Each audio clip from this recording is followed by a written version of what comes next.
that ceiling is not raised, the US can't borrow, it cannot finance its businesses. So if Congress doesn't raise the ceiling, that's what you hear the government shut down. They have just resolved one this week. But when there is a debt ceiling, the people who benefit, there are 40 million American citizens who can't afford food, minus a food subsidy. 40 million in this mighty state. So when there's no debt ceiling, they have no coupons to take to a supermarket and get food, they end up starving. But also all the people that run the American airline, the aviation staff, a number of them are paid this way. So the other week, they stayed away because they were getting half pay and some of them not good pay. The airline is cancelled and America ground to a halt. Now they are back, but just for 3 months. Come February, they will be back in the same equation. That's a downgrade which can affect you strongly. So not just about Africa, it's about many other entities. So the rating methodology is comprehensive analysis of the quantitative and qualitative. Now, quantitative we don't debate, but their interpretation we do. And that's where the subjective part comes in. Is Uganda a democracy? Each one of you can rate it. If I say rate it on a scale of 1 to 10, you will be surprised what I get. Some of you will say we are a democracy at the rating of 10. Some of you will give me 0. Some of you give, and you have your own views and opinions. Just because BSJ is in, somebody gives a 0. But there are so many Ugandans who were released the other day, 140. Somebody says, look at that, give it a 9. Meanwhile, you also have your own issues. So we use that 2-step, first the quantitative, and then we get into the subjective. And the subjective brings in a lot of conversations. So the methodologies of the big 3 really make use of that. And the subjective metrics is where we go to rule of law. Does Uganda have rule of law? Is there political stability? Do we have institutional strength? This business of Gamba Nogo, people hear it and downgrade you because you don't have institutions. The moment you get into that space, the moment somebody's title is grabbed and then they lose it. In any case, you have 2 titles over the same piece of land, issued by the same government. They are going to rate you on that. And they gather all that information from a country as they move on. Because now, me as an investor, I can't trust where you are. So the separation of those 2 is important. And this you will read. I just picked out the one for Standard and Poor, what they follow. On this side, you will have what they call the ramp category, political stability, economic prospects 1 and 2, fiscal flexibility. All these you can have quantitative metrics. And then you have monetary stability, external stability, flexibility. The politics may be subjective. The middle column is saying what are the key risk factors they look at. Political event risk. Now, Uganda has a lot, as I said earlier, Standard and Poor rated us institution-wise 6, which is the least score that you can get, or the worst score that you get. Their reason being, power is centralized at the presidency. Even ministers have to go and consult the president. Everybody wants to, can 7 help us. So when Uganda used to say to Saba government at Yambe, now it is actually, you have to look for Mr. Museveni himself. Alternatively, look for his son. The transition is not clear. So if I really wanted to come and set up a hotel like this, I don't know whether the next president will not nationalize it, as Amin did. I don't know whether my title will not be cancelled because somebody has argued this is a wetland. Those uncertainties are what enters at subjective level. So you read those and be able to follow them up. These are the criteria, as I said. Each one of them uses a different, but they are close. One, economic assessment. We look at GDP per capita trend, and Uganda, we don't know where our GDP per capita is. People think we are middle income status. World Bank says, wait. Now, we don't know exactly. We can't even trust the statistics of UBOS these days. Now, these are the issues that will enter even your quantitative. There's a fiscal assessment, change in general government debt, interest payments, general government liquid assets, and then we also have institutional effectiveness, stability, predictability, transparency, policy making, political institutions. The Honorable MP told us yesterday, when you change something in Parliament, you're not sure. So Parliament is no longer appropriation of the budget. The appropriation happens in a caucus, and then you'll even find supplementaries are bigger than the things that were appropriated. So the ones appropriated are kicked out. But even when we don't see appropriation for basic needs like Cancer Institute, like the roads, like bridges, when we don't see those appropriations, then it doesn't matter what Parliament appropriates. People are looking, will that appropriation serve the needs that a country needs to move its GDP and the rest of those things. So these are others. Moody's uses those, but as you can see, they are all related: public debt, government effectiveness, inflation volatility. We also look at the independence of the central bank. And sometimes you'd hear Mutevira was speaking to rating agencies and the general public of lenders when he says, ignore the rambling in parliament. He's trying to say, I'm the governor here, I'm in charge. My central bank is independent. Then people said, but parliament can remove. He said, nobody can remove here. Maybe God. So he was even telling people, not even Museveni can remove me. He's speaking that confidence and independence of the central bank to give the rating and the assurance. And indeed, it is God who removed him.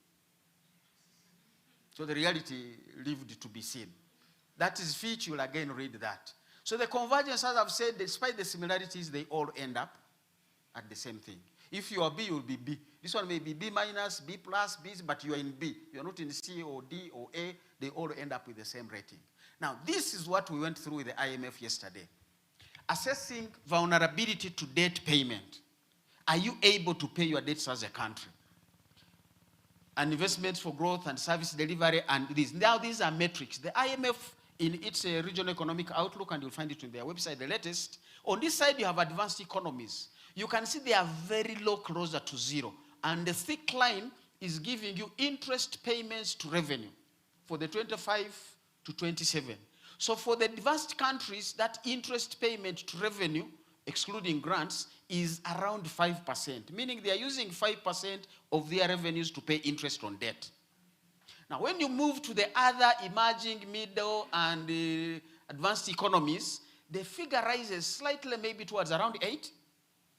Now, when you move to the sub-Saharan Africa, the figure goes beyond 10. That's thick line, right? So those sub-Saharan African countries, on average, they are using about 13 to 14% of their revenue to pay interest. We are not even talking about debt.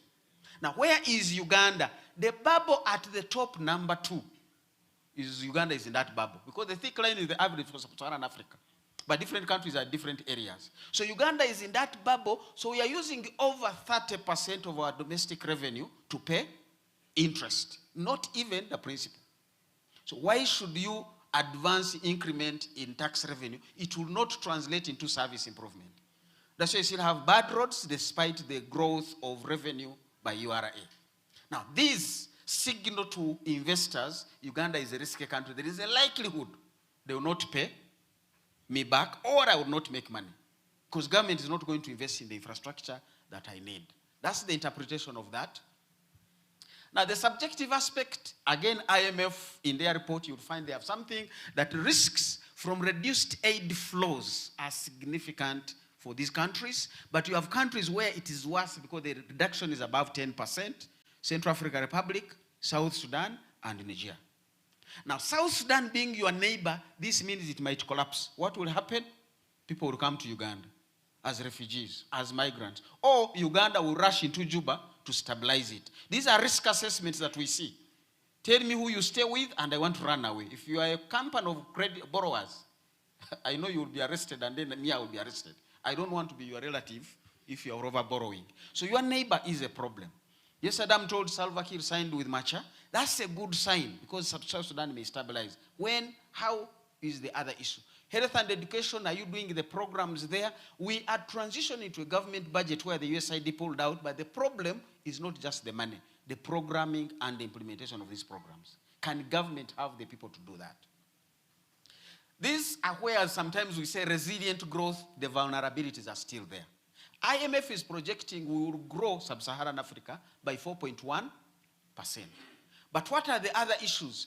High debt levels and fiscal pressures remain, but also trade and aid shocks are remaining as realities that may come out there. The policy recommendations, domestic resource mobilization, and debt transparency. Now, I don't agree with IMF. It's not about debt transparency. It's about debt reduction. Find the things causing you to borrow and delete them. If parliament is big, let us close it. Whether we agree as Ugandans on a referendum or whatever, close it. If we are spending money on these handouts to people, individuals, and can we sort out that? So it's not about transparency. Transparency, I can tell you, by the way, I borrowed more yesterday. That's not a message you want to hear from your friends and spouses. They are transparent. But I mean, I mortgaged the house. We had to put a law in Uganda that any matter involving a marital home, both parties must sign. Because men were mortgaging marital homes and women were being ejected without notice. The reverse is also true these days. So their subjective discussions, shifts towards domestic borrowing is a danger to us. Now, let's get into Uganda. We were revised to B minus B rating. Why? These are the ratings that the S&P followed: institutional assessment, economic assessment, external assessment, average. Each of the factors was assessed on a continuum of 1 being strongest, 6 being weakest. I won't get into the details, but the economy, they said, continues to grow. Strong momentum compared with peers. Now, when your peers are slow growing, you don't want to compare with those fellows. As I've said, me at least I got 34. The other guy got 29. You all failed. So there I disagree with the IMF. Don't compare me with my peers. Each one of us have our race to run. You don't begin to say, at least me I have more blood than the baby. The baby may have enough blood. It's a baby. Their body is small. They need less blood. So what are Uganda's challenges and what should be Uganda's growth rate? Nobody has established that. Even as we say tenfold growth. We computed it at about 15%. So don't tell me Uganda has improved it to 6.4. Next year we are going to 7. You are still below average. That plane is still flying so low. You would rather it doesn't set off. It's going to hit the buildings. It's going to hit the trees. It's coming down. So what should Uganda's rate be unless we are double digit 13 and above? I'm not giving anybody credit. And I will not apologize on that. So you can hear government politics. They have other things you read there which they were rated. Now, see the things they are putting in, subjective now. Real GDP growth of 6.3 in 2025 will move to 6.4 over the 26 to 28 period. The government is reporting 7.4. This is why we begin to have differences, but these are subjective. They have their reasons why we may not grow. Now, this is subject to completion of Tilenga, Kingfisher, and ECOP by 2026. Does anybody believe the pipeline will be done by 2026? It can't happen. All we are doing is the internal connections within the Tilenga and the Kingfisher to bring the oil to the convergent place. Coming to the airport does not mean you have set off. The plane must take off. So the real marker I am looking at for us to get value out of oil is the 1,445 kilometers of the pipeline from Bulisa to Tanga. How far are we with that? Does anybody have information? Not even ECOP people are willing to give us that information. I teach in a university, we grade the students. CGPA, you know where you're already in the category then, even before you finish. So can people tell us it's supposed to end in 2026? We are now 95% done. There is no information on that. So 2026, no oil. 2030, no oil. Because I know Uganda can't build that pipeline in 4 years. That's your proof. You haven't even found the funding, by the way. Leave alone the beginning of the construction. You haven't even done the roads. The pipes are being landed in Tanzania, but to go to Hoima, they are going through Masaka, Kampala, then to Hoima. But the pipeline itself is going from Hoima to Masaka direct. So there should have been already a road there where the pipes are passing to be dropped into their respective places. That road doesn't exist. So when I say 2030, I'm really being diplomatic, and not to shock you a bit, but it can be add another 10 years, maybe even more, or possibly never. So let's look for other things. And I'm glad with the government we're looking for other minerals. We have now gone into gold. There are many other minerals. Those ones we can get. Wagagai is already up and running. Oil, forget that one. It's too complicated for us. Anyway, these are the figures Standard and Poor used. And I want you to look at nominal GDP is okay. Real GDP, those are things they will follow. Investment over GDP. Now you begin here to get some comparisons. When you talk about investments over GDP, savings over GDP, the two begin to speak to each other. Because economics, we say savings must come into investments. Now, in Uganda, savings are about that range, 20%, expected to grow that far. But where are the savings going? The bulk is NSSF. 75% of their money is in government bonds. So is that going to speak to growth? Is the subjective way these people put in. And anybody rating Uganda from Africa would have to consider that. As long as our savings long-term are being converted into short-term and going into public bonds and bills to pay salaries and wages, you are not going to have your savings speak to the development. Those are things they will put into our rating. You have others here. Debt over GDP. This is the indicator we said, please, government, stop using debt over GDP. It does not help. As you have seen, the real liquidity indicator is your revenues that are going into debt and therefore starving other investments. And we have a message on that. Debt service to revenue for Uganda, you can see in the middle there, 2022 it was 28.9%, 24-23 it moved to 33%. Right now we're expecting that to hit 43%. That is debt service to revenue. That 43% of our revenue will go into debt service. And the remaining part will go into wages, security, so there will be nothing left for the tourism road to Fort Portal. There will be nothing left for some of these things. So these are the real costs of debt that these people put into the equation. Standard & Poor also added this for us. I liked it. Structural, Uganda is vulnerable to unpredictable climate events. We are an agricultural country, but climate event is shocking us. We are headed for a long drought up to March. We also view the decision-making process as centralized. While an uncertain succession process poses risks, long-term policy predictability is a risk, right? They also put a note there. The president's son, the incumbent, CDF, has revealed political ambitions and is likely to succeed his father. They will factor that in. So will the Africa Rating Agency mention that? Where will it be best? That's why we're saying you cannot rate yourself. The rater must be an independent entity with credibility. So if the African Rating Agency is going to be owned by African states, there is conflict of interest. That's the problem. That's why civil society exists. We are counting on you to give us an independent opinion. Government cannot say, I'm not debt sustainable, even when it is restructuring its debt. The moment you restructure debt, automatically you are not debt compliant. But Uganda restructures this debt, what we call debt rollover. That restructuring makes us debt unsustainable. But we can't say it because we are conflicted. There are many other things you read. One of these is the high interest rate. Uganda's central bank rate of 9.75 is pushing the high cost to 27% of government revenue. Authorities have locked in high interest rates on long term. A 20-year bond is 17%. Now, what will a private investor borrow at? That becomes a problem to the growth and sustainability of the government. Now, these are the ratings which we got. Institutional assessment, we were given a 5 out of 6, 6 the worst. Economic assessment, we were given 6, it's the worst. External assessment, 5. Fiscal stability and flexibility, 6, which is the worst. Fiscal assessment and debt burden, 6. And you can have your own interpretation of say, depending on where you come from. But at least at the end of the day, you'll be able to survive. This is the rating of institutions by the World Bank, the latest I could find, 2024. You can see Uganda was rated with East and Southern Africa. The next column is Sub-Saharan Africa, IDA average. The other one is IDA borrowers average. Now Uganda is above all those peers. The higher, the worse, because you're moving towards the 6. So Uganda's rating, the overall country policy and institutional assessment score for Uganda is 3.5. For our peers, they are 3.1 and 3.1. So this is World Bank. So if you're only looking at Standard & Poor, the World Bank is also not giving us something very good. I want to end with this. The Afrexim Bank, just for your record, because it was mentioned out there.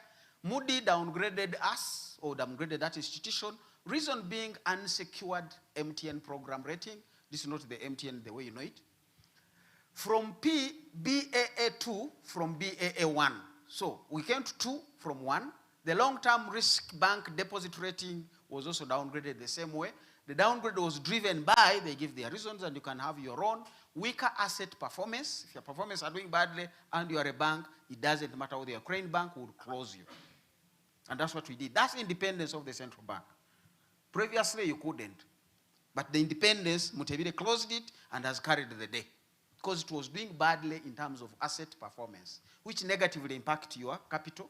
The bank also had the recent unsecured lending. You know there is no need for unsecured lending. When you're a big bank, there must be collateral. If this person fails to pay, who is going to pay me? Now this Bank of Africa is lending to African countries minus collateral because they are peers. They will say we need money. They go to the AU, can you lend to Ghana, can you lend to Zambia? Everybody doesn't want to lend them. The reason is there. And the reason is technical. The reason cannot be politically wished away. Even if this is your mother and she still doesn't pay you back, your spouse doesn't pay you back, your father doesn't pay you back, your brother, you think twice. Give to them, but as a donation. Don't expect it back. So if you're not ready to donate, please don't lend. There was also mission drift, lending to sovereigns under stress. If you're under debt stress, we don't lend to you. But now this bank was lending to countries that were in debt distress. That's mission drift. And you are subjected to global ratings, global standards of finance and accounting. It's not Moody's. This is the financial accounting and how we rate the banks. Specifically, they lent to Ghana and Zambia. The bank's funding quality, once a key strength, had also eroded, less extensive range of funding sources, because some of the people funding the bank had pulled out.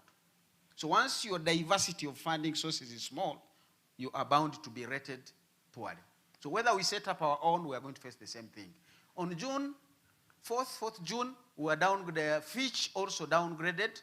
The reason was long-term issuer default rating from BBB, rather BBB minus from BBB, short-term from to F3 from F2. Long-term was also rated down, BBB minus from BBB minus without a minus. The reasons are here: high credit risk, which was previously moderate. But there was weak risk management policies. They will also assess the bank's policies. If the bank is still receiving cheats from politicians, your policies don't exist. So you'll be rated on that. Of the loans of this bank, Zambia is 0.2. Their own measure for non-performing loans deteriorated the one of Fitch to 7.1, surpassing the 6% of their threshold. In contrast, Afrexim Bank reported non-performing loan ratio, which excludes exposure to Ghana. So when they are reporting non-performing, Afrexim Bank was not including Ghana, Zambia, and Sudan. And yet they were not paying. So the rule of the thumb says if you're not paying, you are non-performing. Now for them, because of political expediency, they decided to say they are performing. Even when the egg chicken is not laying, an off-layer should be eaten. Or at least you throw it out for the dogs, right? Because you are feeding nothing. Ladies and gentlemen, we need chicken, but not off-layers. Maybe off-layers are okay. Because what do you do with them? The women are not off-layers. We're talking about the real chicken here. Not chicks. Thank you very much. Wow, a round of applause for Dr. Mhumza. That was so insightful. Thank you so much. Kindly take a seat. I added you about 5 minutes because it became so interesting. And I would like to first hear from our lead discussant, Daniel Kwagu. Wow. So I just want you to just have a brief insight on Dr. Mhumza, a brief reflection in 5 minutes on Dr. Mhumza's discussion.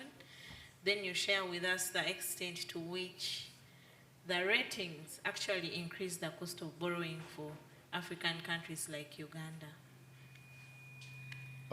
Thank you very much, moderator. And thank you, Doctor, for the excellent presentation. I have to acknowledge that I also feel like you, but I think Doctor has expounded very ably on a number of aspects on credit ratings and how they impact on the methodology they use and how they impact on our ability as developing countries to borrow from the international market. I really don't have a lot to add what he has presented because sincerely, as the doctor has mentioned, I think he has explained ably on a number of aspects. Of course, now these ratings are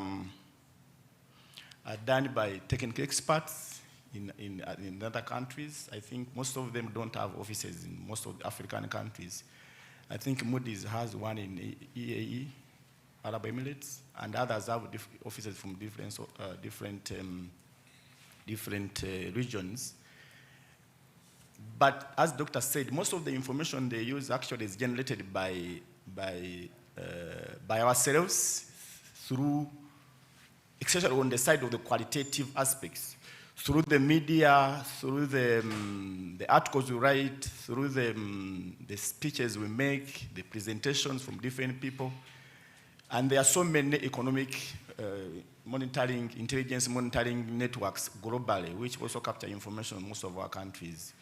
And if you're interested, you can, quite many, a lot of them, and produce very, sometimes confidential information. Even the missions within our countries here produce a lot of information, which these people use to provide insights, especially when it comes to qualitative judgment. And I think, by and large, I agree with them on some of the aspects they produce, because it depends on how our economies are performing. We are not helped, as the professor said, we are not helped very much on the governance aspects. Maybe we are doing very well, like for Uganda, we are doing very well on other aspects, but when it comes to governance, that's where we get some bit of challenges in terms of ratings. But maybe on a positive note, until recently, Uganda was not so much borrowing on commercial, was not having a lot of commercial debt. But of course, now the portfolio has been increasing. I think by the end of last year, we reached around 15% of our total debt, which is commercial. But before, it was really largely from the World Bank and the IMF and other, and African Development Bank. So we're not having a lot of challenges on borrowing from international market, unlike other countries within the region, which actually we are borrowing on international market.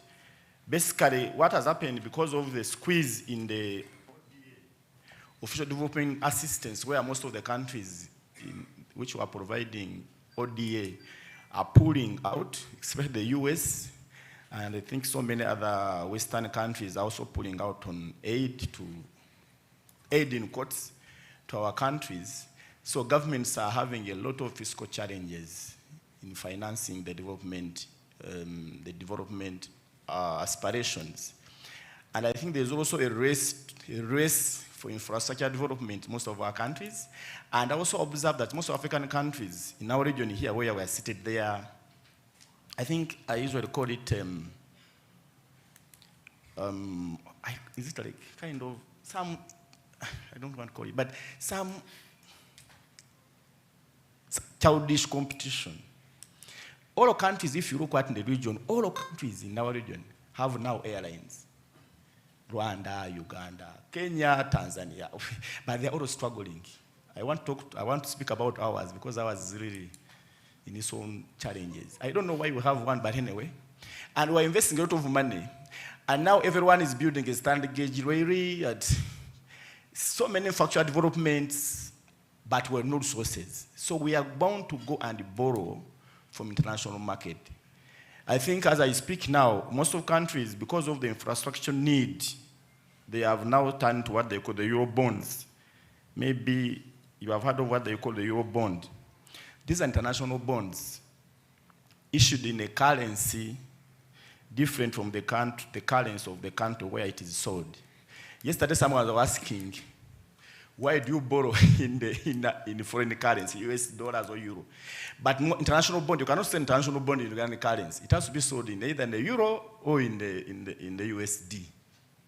Not even a yen, not even a Russian, I don't know what you call it. But basically, there are two. So most of the countries, because of infrastructure needs, they are borrowing, they are issuing what they call euro bonds. And I think according to what I see, around 19 countries so far in Africa have issued euro bonds. And I think between January 2025 and January 2025, 8 countries issued close to $15.7 billion in euro bonds. And these bonds are usually interest between 7 to 8%, but of course, shorter period of payment. So these ratings definitely, go to our question, these ratings definitely affect the interest rate we pay, or countries pay on that euro bond. And I think Kenya, in our region, Kenya is one of the countries which issued a euro bond some time back. And you know those who have read in the media what the implication it had on the currency and the Kenya economy. And of course, the subsequent challenges Kenya faced. And I think Rwanda also has a Eurobond, Zambia has, DRC has, Uganda is also planning. I'm not sure what Doctor will maybe, I don't know what, Uganda had planned to do one this financial, I think last financial, but I don't know what happened. But I think Uganda has been cautious not to go for Eurobond. They have taken some time to study the environment properly. But what we have done in Uganda is largely to borrow within internally. Commercial borrowing with domestic borrowing has actually increased tremendously over last years, because the international market has become a bit squeezed and very expensive to borrow because of the interest rate which you have to offer to attract. Because what happens is when your rating is not good, you can only sell your bond if you give a very lucrative interest rate. Most countries, actually, it's very funny that some countries offer negative real interest rate. They can give you a negative real interest rate. Like if interest rate is 2% and your inflation is 3%, you're going to get a negative interest, but people borrow. But in Uganda here, you cannot offer bond below our inflation. No one will buy. Actually, domestically, it's even worse because government is borrowing up to 15%. Some of those treasury bills are 15%, 16%. So the challenge is quite substantive, and I think these bonds have had, as Professor said, they have had a very big impact on our debt service payments. And I think to just go to your question, the accumulation of debt with limited or reducing concessional financing and also ODA, also persistent reducing, most of the countries in Africa turn to international markets. And as I mentioned, for 19 are there and others are following suit. And these poor ratings can definitely affect your financing, and of course increase your interest payments on debt. Yes. You can first pause it there. You allude to the fact that about 19 African countries have run to the international market for borrowing. And you know the international market, the lending spree, these lenders usually follow the credit rating advice. I want you to speak to what Doctor mentioned. He alluded to the fact that the independency of African credit rating agency would be questionable based on the fact that the AU is led by our partner states. What would be the alternative agency for us as Africa, given the fact that we are running to the international market, and there is a question of doubt? First of all, do you doubt? You mentioned that to an extent you trust the big three's ratings. Could you give us a case for that? But on the other hand, to what extent are they biased? And if they are biased, what could be the alternative for Africa for a fair rating? Definitely, the challenge we face, as the doctors mentioned, with the international credit, those three companies, which constitute 95% of the global ratings, they are the most competent and known credit rating companies, organizations.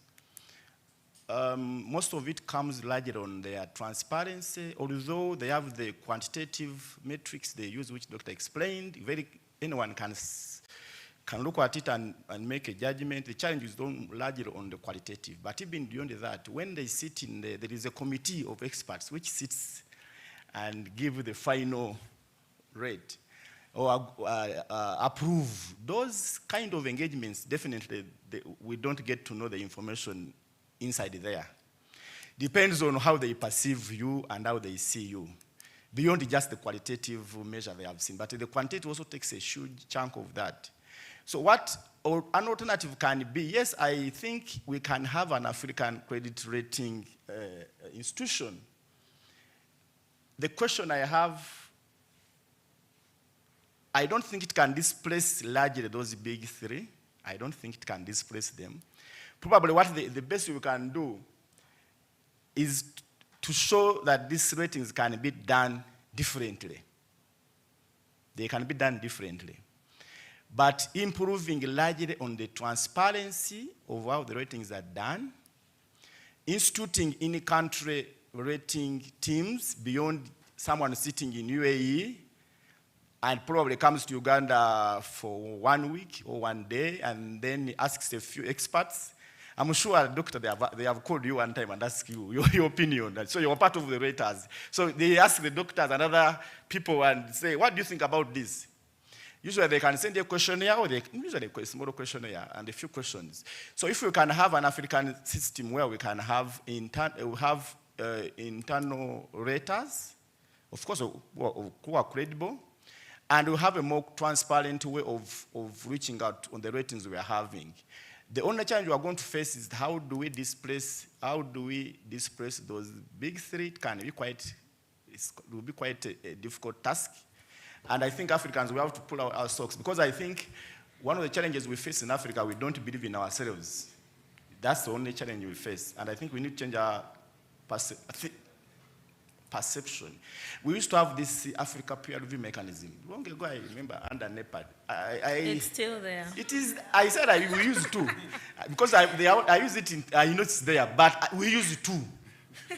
It is there, I know, and sometimes, long ago, I used to be part of that process. But then I discovered when we Africans reached ourselves, then other people started doubting the ratings of themselves. So they said, no, we can't agree with you. That's what we're doing bid. So we have to really, I don't know how we can do it, but we have to believe in ourselves. So if a PR mechanism can work, if we can improve, without improving our belief and internal systems to believe in what we have rated, it might be quite difficult. And of course, the challenge we face in Africa, we don't have sufficient resources within ourselves to lend to ourselves or to borrow from. As Professor said, the Africanism Bank is being hit hard. So I don't know where we shall get financing, even if we had our rating. That's another challenge. But also even our own bank, so-called the African Development Bank, is largely funded by non-African countries. So if you look at the portfolio and the shareholders, largely are not African countries. Maybe before I open it to the floor, I would like you to allude to the transparency aspect. You mentioned that there is need for transparency in the methodologies, but also when it comes to the subjective opinion, to clearly tell the public about the terms or the basis for some of the ratings. So does it mean that can we just advocate for more transparency by the Moody's and Fitch and SP, then we go quiet, or push forward for an African agency to involve both? But how do we gain trust from the international market to actually consider ratings from the African agency as well?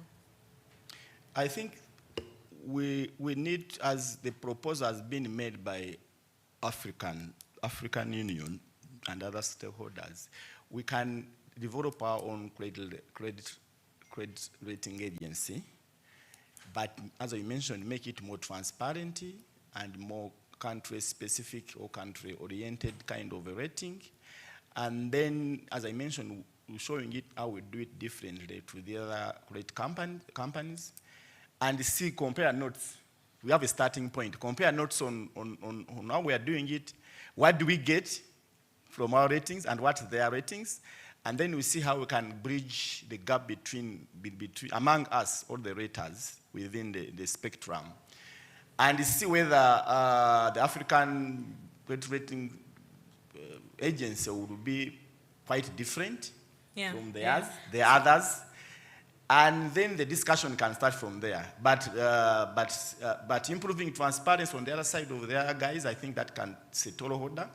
I think it might take some bit of time. Because some of the raters, let me be sincere with you, some of the raters are largely influenced by the lenders. They are largely influenced by the lenders, the guys who hold a lot of funds can really hold those guys at ransom, because they also want to benefit from some of the challenges we face in our countries. So ideally, it goes back to the whole notion of the need for the reformed global economic and financial architecture.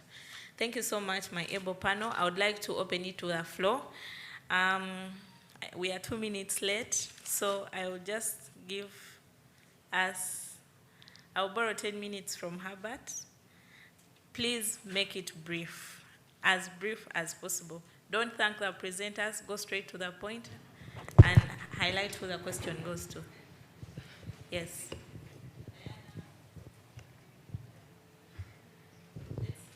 Thank you. Thank you very much. So the push for an Africa credit rating agency, just following from the last point that Hilda raised, comes from the push for the reform of the global financial architecture.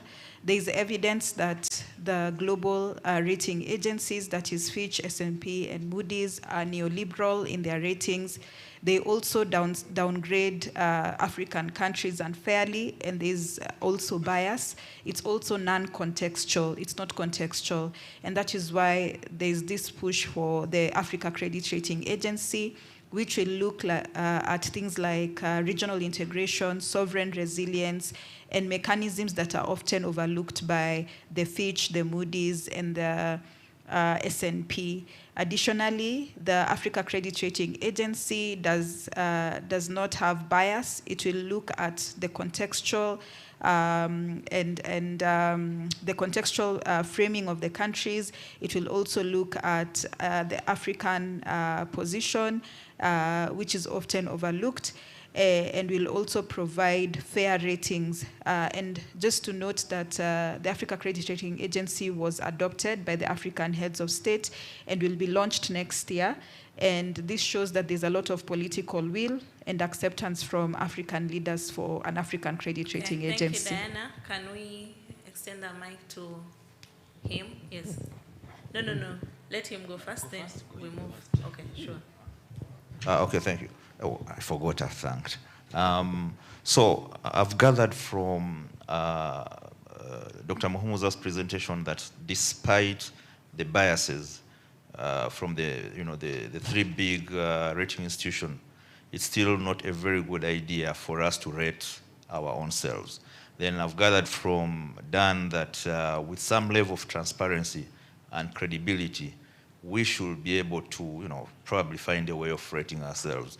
So I can see two opinions there. Where does that leave us? Doctor, a quick one. I'm just wondering if I could just borrow from your expertise. Is it only African countries which struggle with the rating issue, or other jurisdictions outside Africa also complain about this? Madam Jane. Okay, thank you. Two issues. One, is there room for addressing those gaps, the gaps raised by Diana, is there room to be able to reform the existing, the big three? Then two, the issue of the capacity to repay, because I think that's the crux of the matter, what we are discussing here. And Daniel has raised the issue of the way we are using our resources, the airlines, the electric cars in Uganda here. So is there room also to reassess where we are investing our money, whether it's really value for money? Thanks. Kindly pass on the mic to Elliot.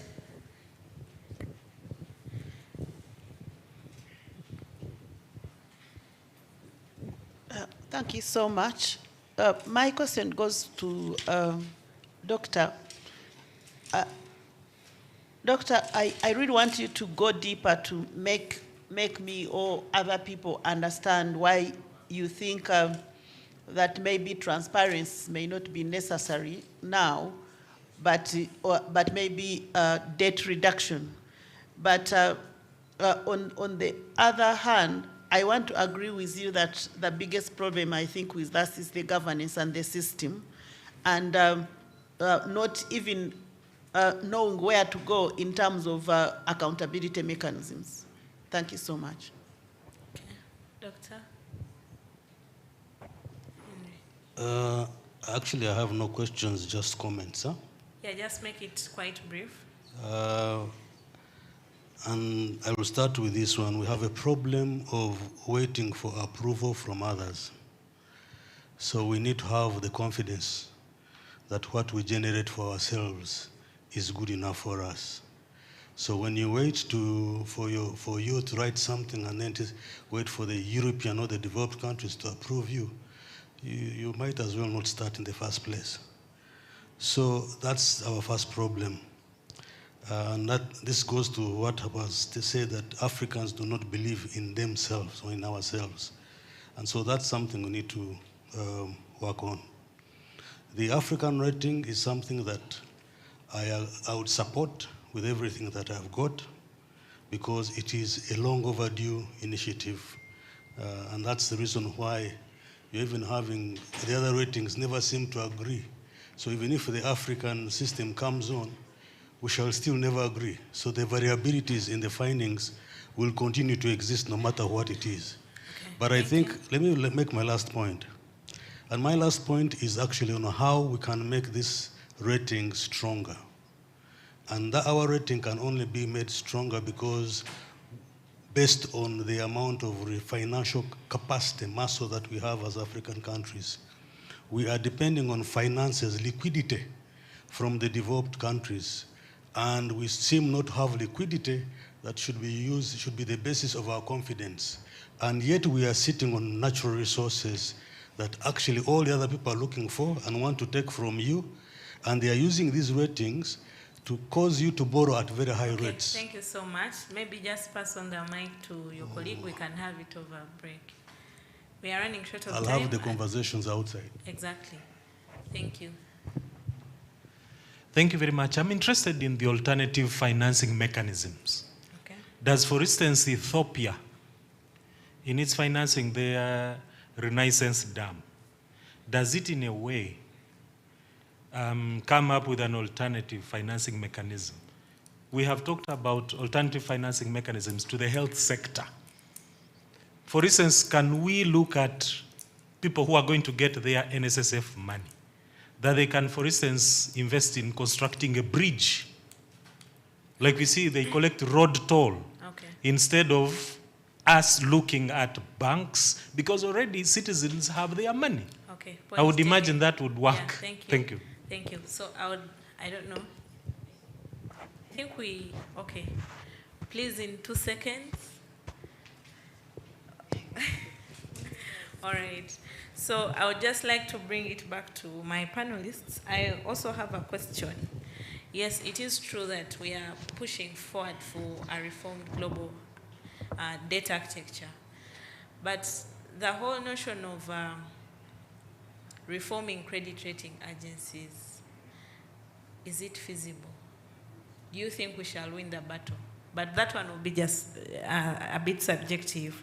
But I want to ask to allude to the independency. Doctor, what do you think? Should we have a civil society-led, credit rating, and to what extent can it be accepted? So I'll start with you, Lukwago, then I end with Doctor, since he has more questions. Yeah, thank you, moderator. I will just have a few comments to respond to, but most of them will go to Doctor. But I will start with some reflection from Jane on whether we can reassess our investments and where we spend our resources. I was just looking at the recent proposal by the government. The money the government has borrowed internationally in the commercial banks. It's largely budget support. And I know the doctor knows what budget support means. They're hiding behind paying for wages. There is nothing else. The budget support. When you hear budget support, be sure that money is recurrent spending, either wage and non-wage. And what is our leaders do after getting that money? They will pay salaries of some people. They buy some good, big vehicles, guzzlers of fuel, and the rest alone. So, and we have borrowed, I think, 2 times from Afrims Bank and then Eco Bank and also Sanchard Bank, I think, recently. Just for budget. When you have budget support, that's where it's going. Then they pretend and put a small thing there, item, Butalangu, Kasnasake Road. That's just hiding in the reality. I think we can if we changed our thinking in terms of investment. I think we are wasting too much with no resources. If you can't build a story house, why do you go there? Stay with a normal house. If you can't build a standard gauge, stay with the meter gauge, improve it, make it efficient. As you improve, the system can work. But unfortunately, we have a race, and this because of the problem with Africa. Let me be frank with you, not being political. It's the legacy projects. Legacy comes when a person stays in power for long. They have to show something they did in that time. And that's why most leaders in Africa, they try to do projects so that they can say that was, here in Uganda, they say Obote's what? Hospitals. Some people, but now also want to say that one is that, someone who's the, and then that's why we are all over African countries. Actually, if you examine most of the long ruling leaders, they have that problem. They're over-borrowing because they want to show that they are working. But we can. But that depends on, as the doctor said, governance. Nothing else. Okay. Then finally, the opinion, whether I can have opinion on the Africa credit rating agencies. I think I would say, let's start. As long as it's credible, it's transparent, it is acceptable to, as someone mentioned, acceptable to all the leaders of Africa. Let's try it. Let's see how it comes out. Let's support it. And then eventually we shall compare notes with the others going forward. I think those are the comments I wanted to make. I think you raise an important point of comparability. That will make us more authentic. Okay, maybe Doctor, in just a few, could you kindly respond to the questions? Thank you very much. This conversation cannot be closed. It's going to continue. So I'll just give pointers that when you talk things technical, you want to share emotions. That's why doctors are not allowed to operate their own relatives. If we find cancer in your leg, it doesn't matter whether that is the most beautiful or useful part of you. To salvage you all entirely, we cut off the leg. We amputate. So that's why even these ratings begin with the quantitative. What is Uganda's debt service ratio? If it is there, and we're saying 30% of our revenue is simply paying interest, we're not even paying principal. That's a fact. Now you're not going to begin saying, but I am okay, these guys were biased against me. Is that a good thing? What's the cost of it? That you put it on the table. Does Uganda's parliament have power to work? As he's saying, the media is full of papers. The other day they were lifted out, they were thrown out. Somebody can't be in court. There is a court that shouldn't exist. Those are the things they will use now on the subjective, but they're adding them on the realities. What are Uganda's policies?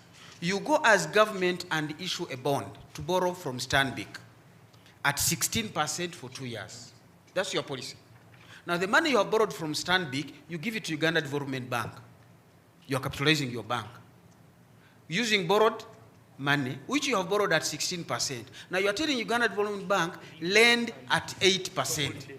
You borrowed at 16. Those are your policies. They are going to assess them.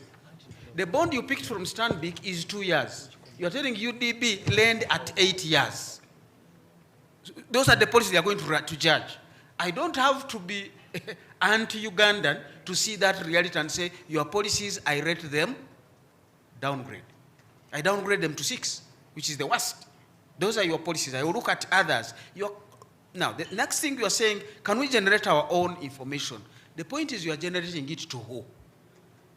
It might be your information, you trust it, but are you communicating to the other party?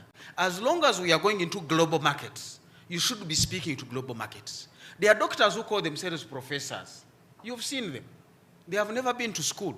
Well, you say, I'm professor, I use herbs. Have you been to those doctors? You judge. So you can go to these global markets. You must go with the information they expect of you. Now, the market has two sides, the demand and supply. Most of African countries are going there to demand as borrowers. The suppliers will judge you. If we wanted to change that, it goes back to what he has raised. Can we make use of our own resources so that we go with money and put it there? Africa Development Bank is 95% owned by non-Africans. But that's Africa Development Bank. So when they sit on the board and say, don't lend to so and so, lend to this one, don't do this, what can you do? If you wanted this African Development Bank, put in your money. We have not judged our own resources to generate our own funds to go to global markets as creditors. So we have to take it or leave it out there. If we were to do like Burkina Faso is doing, use your minerals to develop your country. Uganda does not tax gold, but the gold is moving around. We had even agreed, there is a law that was supposed to tax $200 per kilo. It was stopped. So what messages are you giving to others? So if I'm Myanmar and the other sectors, so I think these are, for me, the things we need to bring on the table. About transparency is a good thing, but accountability is more important. You being transparent to tell me, I borrowed by the way. Why don't you be accountable to say, I borrowed, this is what we are going to do. So for them to pursue transparency minus the word accountability, you're not doing governance. It's not good enough to simply tell you, I borrowed. Who else is suffering with us? As I've told you, even the US is suffering. It wasn't happy to be downgraded. Because these guys are following the realities. If Trump does not respect rule of law, they will downgrade you. If you begin to chase away the people who are actually working as migrants, but they are the ones driving the American economy, they are going to downgrade you. So it does not matter who you are, it is out there, how do you look at it? So the compliant, are you genuine?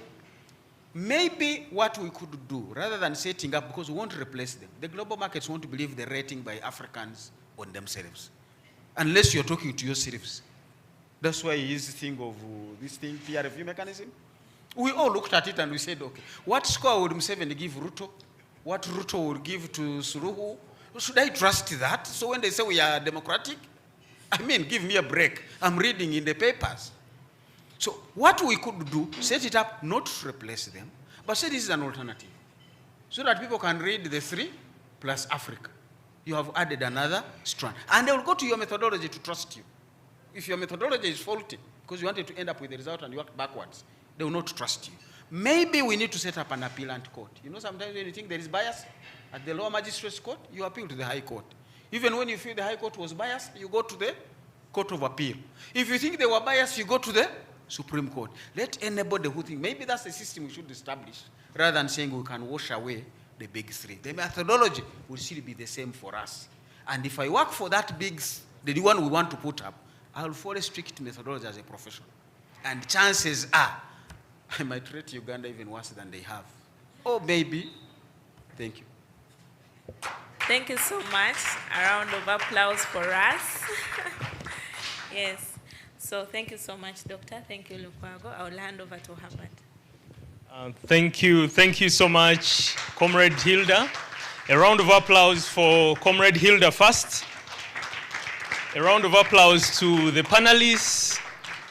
And special round of applause for Dr. Fred Muhumuza for making the main presentation. Thank you so much. Now is the photo moment. It's their time to shine. Madam Jane, would you please? Yesterday you joined a certain...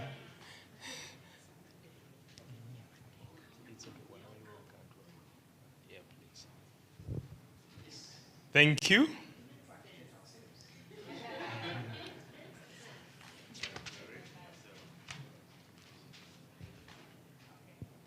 Thank you.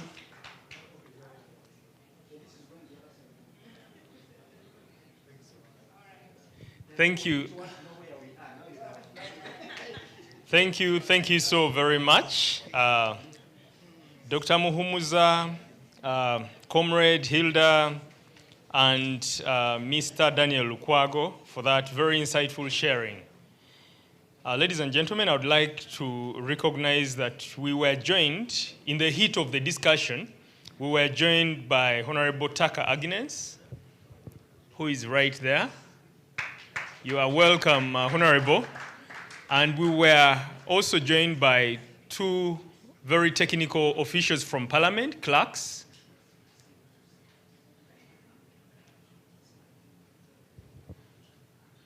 You are most welcome. I think they prefer not to show any sign for all of us to recognize them, but that's in order. Comrades, it's 11 a.m., just 7 minutes past 11. I hope the time reads the same when you check your phones or watches. Does it read the same? Oh, okay, thank you. Thanks for that assurance. And I propose that we have a break to grab a cup of tea, but as we break off, there is a very important communication that I would like to make. The next session will be a press briefing. So the reason why we are holding the press briefing is basically to bring it all together, to hit the nail where it can really get into that targeted piece of wood or any direction where we desire it to be. So we are going to bring it all together, and we'll be hearing from representatives from Siatini, representatives from Afrodad, representatives from Akina Mamawa Africa, Transparency International Kenya, and Youth for Tax Justice Network. So the media team is going to set up right here. And as we go out for a break to grab a cup of tea, in just 10 minutes, we'll be setting up. You'll be amazed by the setup. So as you get back, it will be a different setup. I hope I'm not hyping this too much, but now it's the challenge for the media team to step up and do something different. So comrades, it's now time for a break, but the last session will come after the press briefing. So we'll have the official closure, and there are goodies. You don't want to miss any of these. You remember the goodies that a few comrades received yesterday? We've tripled and added more. Now you know that's enough reason for you to stay. So let's grab a cup of tea as we set up, and then we kickstart the press briefing. I will moderate it, and we'll have the experts share with us. Thank you so much. The 10 minutes have started counting.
Comrades, kindly grab a cup of tea. You don't want to miss this press briefing. We are bringing it all together, and we will be representing quite a number of constituencies. We'll share feminist perspectives. We'll share deeper information around the quest for tax justice and the need for the UN Tax Convention. We'll share deeper insights around the debt dynamics. So there is quite a lot more. Prepare, and let's get back here in 10.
This is the story of the talking guitar.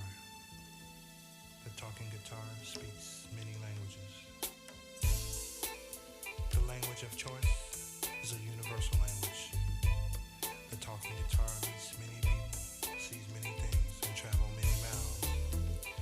And when the talking guitar speaks, you should listen.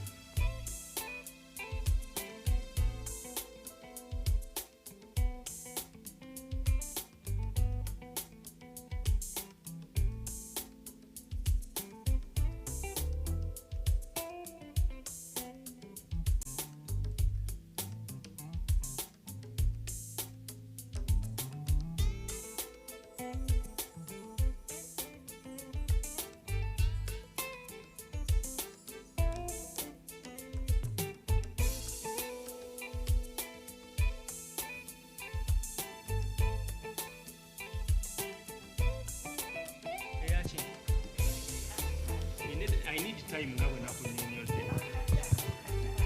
Coca-Cola.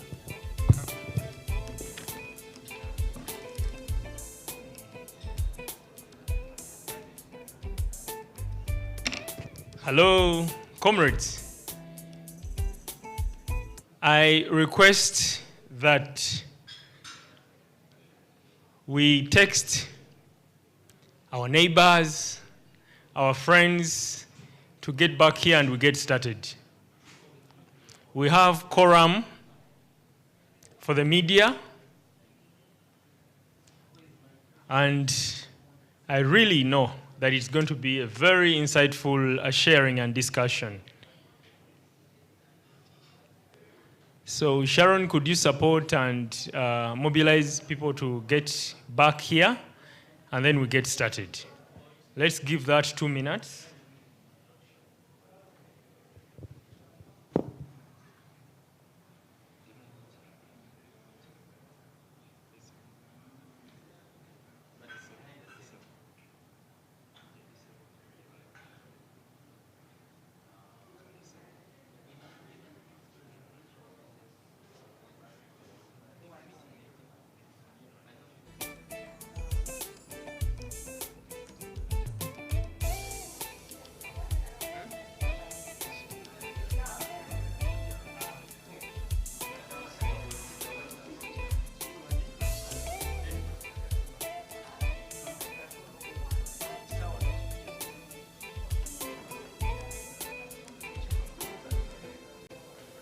This is just one story of the talking guitar.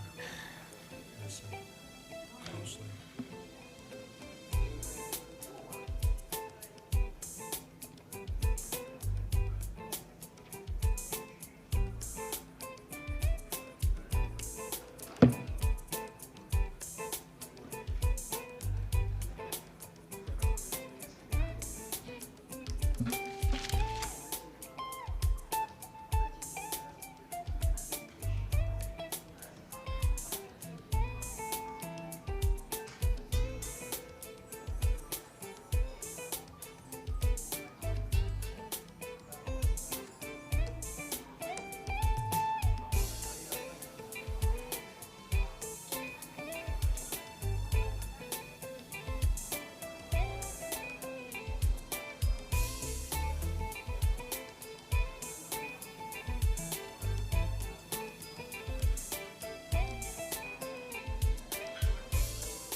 At the end of the day, the talking guitar is laid to rest in soft darkness. In a 3-foot black case, the talking guitar remembers the sights, the people, the faces, emotions, and all of the things that makes beautiful music. The talking guitar waits until his soft darkness is open once again, so that it may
Good morning once again, ladies and gentlemen. Good morning. Before we start live streaming, I would like to provide some guidance so that this press conference can be, press briefing can be as successful as we intended it to be. Minimizing the communication, the movements, especially around here. If one of us needs to pass on any communication to me, I request that they pass this side so that they are not being captured in the, as part of the live streaming and the footage here. I also request if there is any communication that any of us would like to pass on to me or to the rest of us, they make it now or forever hold their peace. Yes, because when we start the press conference, we will not create room for the disruptions.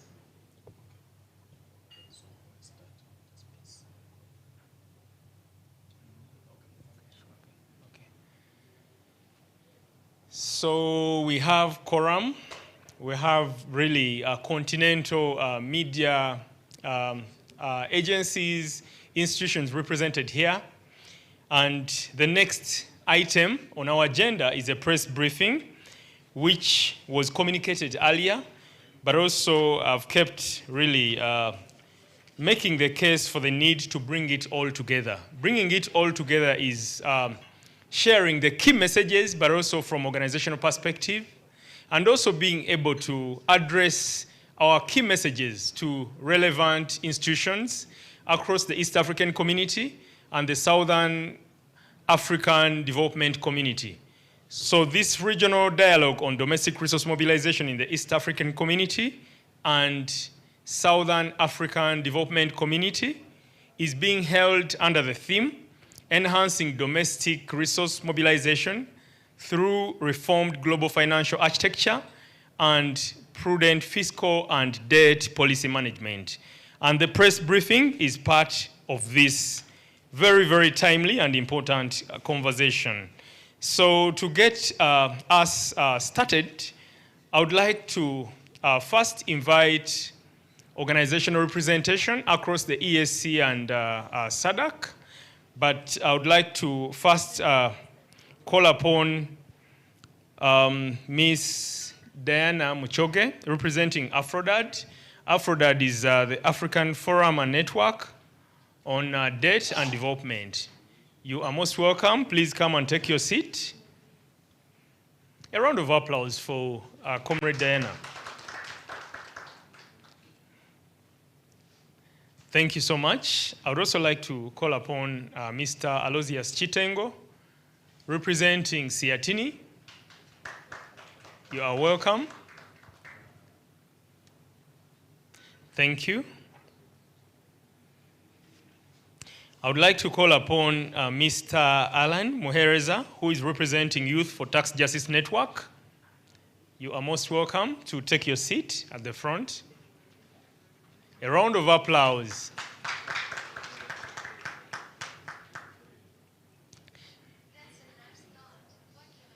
I would like to call upon Ms. Lillian Alex, representing the East African Civil Society Organizations Forum, EACSOF. Please come and take your seat. A round of applause as she makes her way here.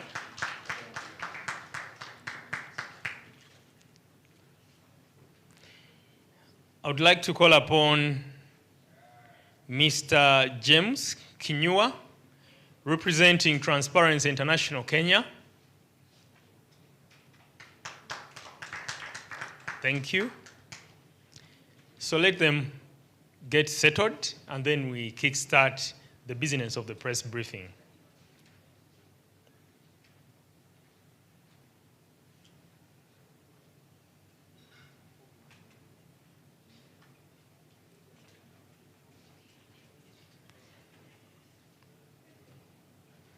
So ladies and gentlemen, this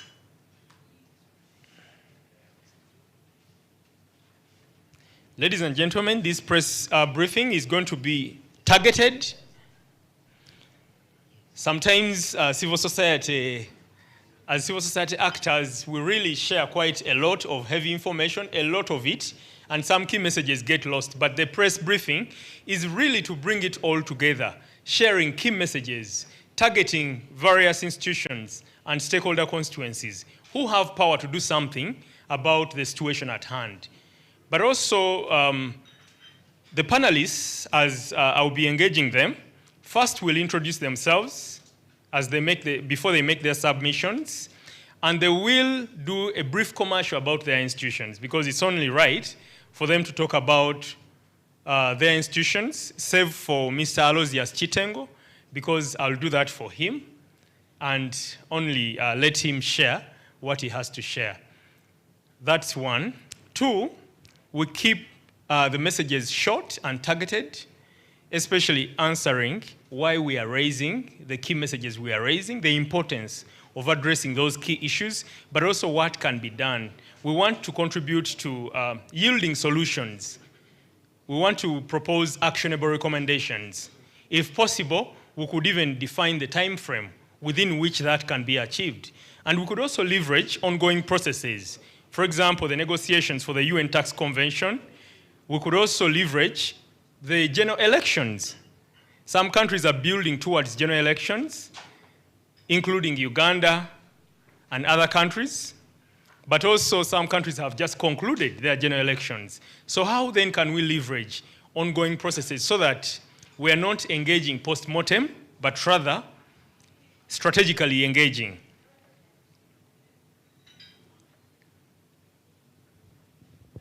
The media team is finalizing a setup here. Let's give it 2 minutes, then we get started.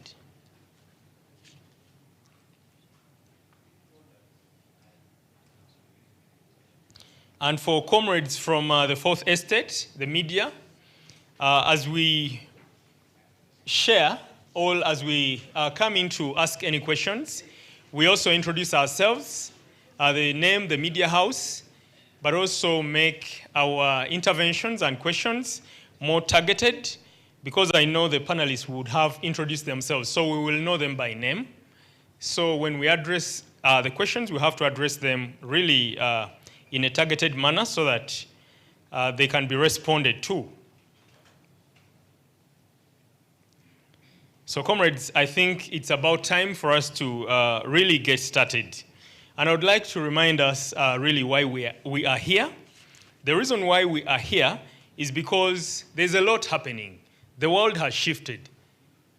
Although this now is the new normal, but the new normal has a number of challenges. And we just emerged from COVID-19, although it's been a number of years post-COVID, but when you look at the indebtedness deeply, some of it is COVID-19 induced borrowing, but also the challenges at hand, including the climate crisis, have also increased our indebtedness and borrowing. So that's really the global, the global environment. But also at the global level, there is a lot at play. There are a number of challenges, new measures and directives that we have to meet in order to safeguard and secure our trade. And we all appreciate that trade is important. And one thing that cannot escape mention is the fact that the US has all launched a number of tariffs, and they're affecting us. And there is concession that is being extracted. It's forced concession. And the global multilateral trading system also has challenges. A number of multilateral institutions also have challenges, including the World Trade Organization. So the context is really dynamic. The global environment is shifting, and there are a number of challenges that are manifesting. Issues of the rising debt burdens, shrinking external support, growing need for investment in social services, infrastructure, climate resilience, among others. And all those challenges are playing out.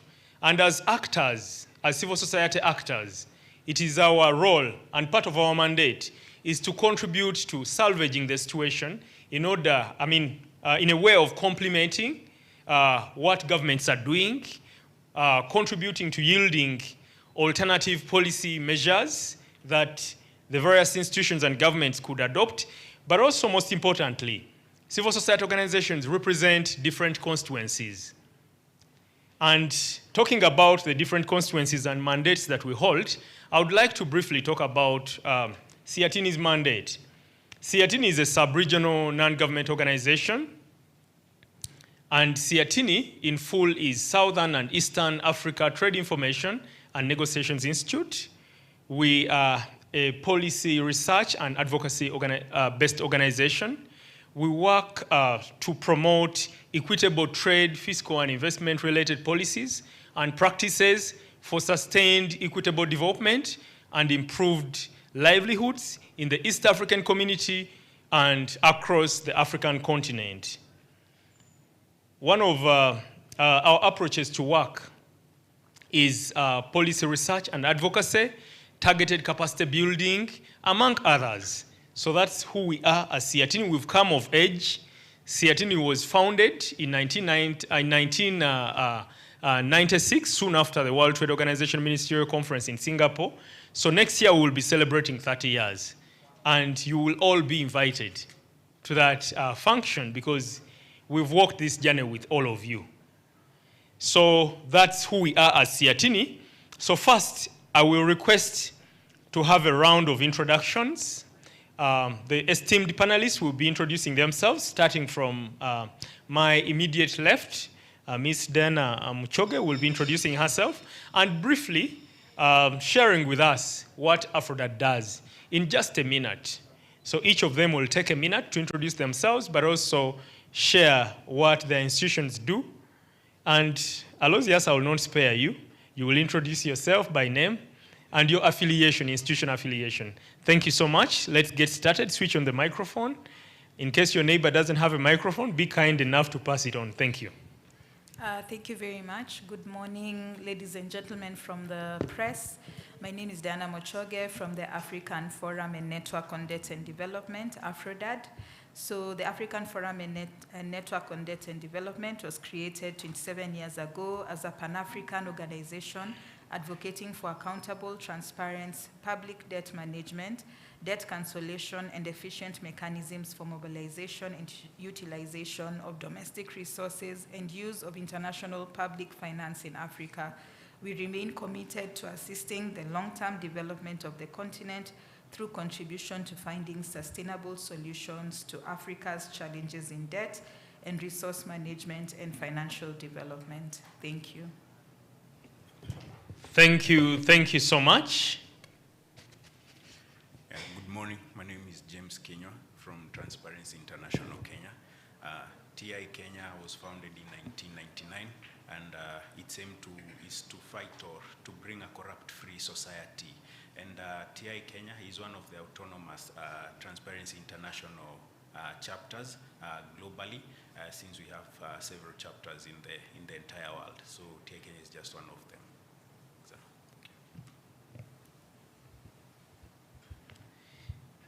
Good morning, everyone. I am Aloysius Chitengo. I work for CIATINI Uganda. Thank you. Good morning, everyone. I am Hereza Alan Murangira, Team Leader Youth for Tax Justice Network. We are a Pan-African youth organization that centers young people around conversations on resource mobilization, allocation, and utilization for their benefit. So we have young people discuss ways states raise resources, that is tax, debt, trade, aid, climate finance, and all that, how they allocate them. That is often through the budget processes, who gets what, when and how, and then of course look at the accountability processes for the resources raised, allocated, then how are they utilized, and that is for the benefit of young people. We are based here in Kampala, Uganda, but we do work in East and Southern Africa. Thank you. Habari za asubuhi. My name is Salama. Thank you. My name is Ms. Lillian Alex. I work as the Chief Executive Officer at the East African Civil Society Organizations Forum, an umbrella body an umbrella body for civil society organizations in the East Africa region. Our core mandate is coordinating and bringing together the civil society organizations from the East African partner states to engage with the East African community. And we work around capacity development and policy advocacy, and basically in line with the East African community thematic focus. And trade and investment is one of our main thematic areas that we work on in terms of engaging with the East African community, and I'm happy to be here. Thank you. Thank you so much.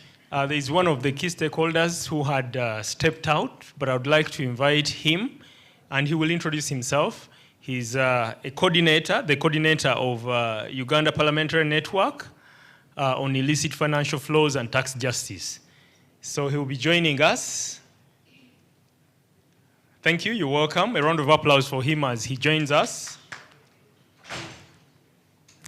So allow me to just grab a seat. Oh, thank you. Thank you, Comrade Talibita. So I request that he introduces himself, then and the institutional affiliation, and what UPNIFT does, just for all of us to appreciate, and then we'll get started. Thank you. Thank you so much. My name is Oluma Kennedy. I coordinate the Uganda Parliamentary Network on illicit tax justice, which is UPNIFT. UPNIFT is a national caucus of members of parliament that are advocates of tax justice and combating of illicit financial flows. We have a greater network that is within the Africa, but now the UPNIFT is the Ugandan caucus that consists of the members of parliament at the Parliament of Uganda that are committed to promoting tax justice and also advocates of elimination of illicit financial flows in Uganda. Thank you so much for that introduction. So now it's about time for us to get started. And just to remind us before we get started, that this press briefing is part of the Regional Dialogue on Domestic Resource Mobilization. This regional dialogue is being held under the theme Enhancing Domestic Resource Mobilization through Reformed Global Financial Architecture and Prudent Fiscal and Debt Policy Management. To get us started, I request that Mr. Aloysius Chitengo, coming from Siatini, the host of this very important and timely conversation, to get us started with us setting the scene, but also sharing key issues, what policy tools can be deployed to salvage the situation, but also what innovations do we need to undertake and policy reviews we need to undertake. To remind us all that we couldn't have held this conversation if it wasn't for the generous support and partnership of Diaconia and Tax Justice Network Africa, and in solidarity with all of us here and the institutions we are representing. Thank you so much. Aloysius, over to you. You may introduce yourself again, just in case we forgot your name, and then you set the scene. Thank you.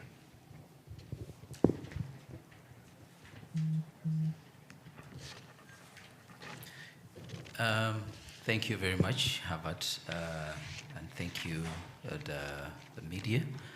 I'm Aloysius Chitengo. I work for Siatini Uganda as a program coordinator, financing for development.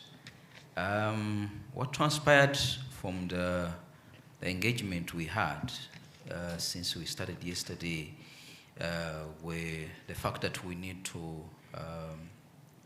consider tax as a tool for development, but also the only sustainable source of revenue which can enable African countries, regardless of where you are coming from, to stand beyond the challenges of the reducing aid and the increasing burden of debt to African countries.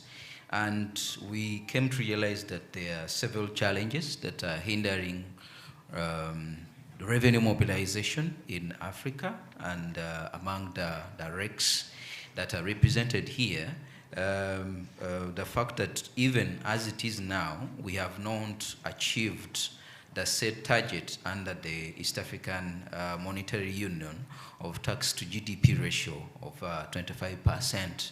We are still dwindling between 12 to 15 tax to GDP ratio. And we have come to realize that there are several challenges which are contributing to such a factor.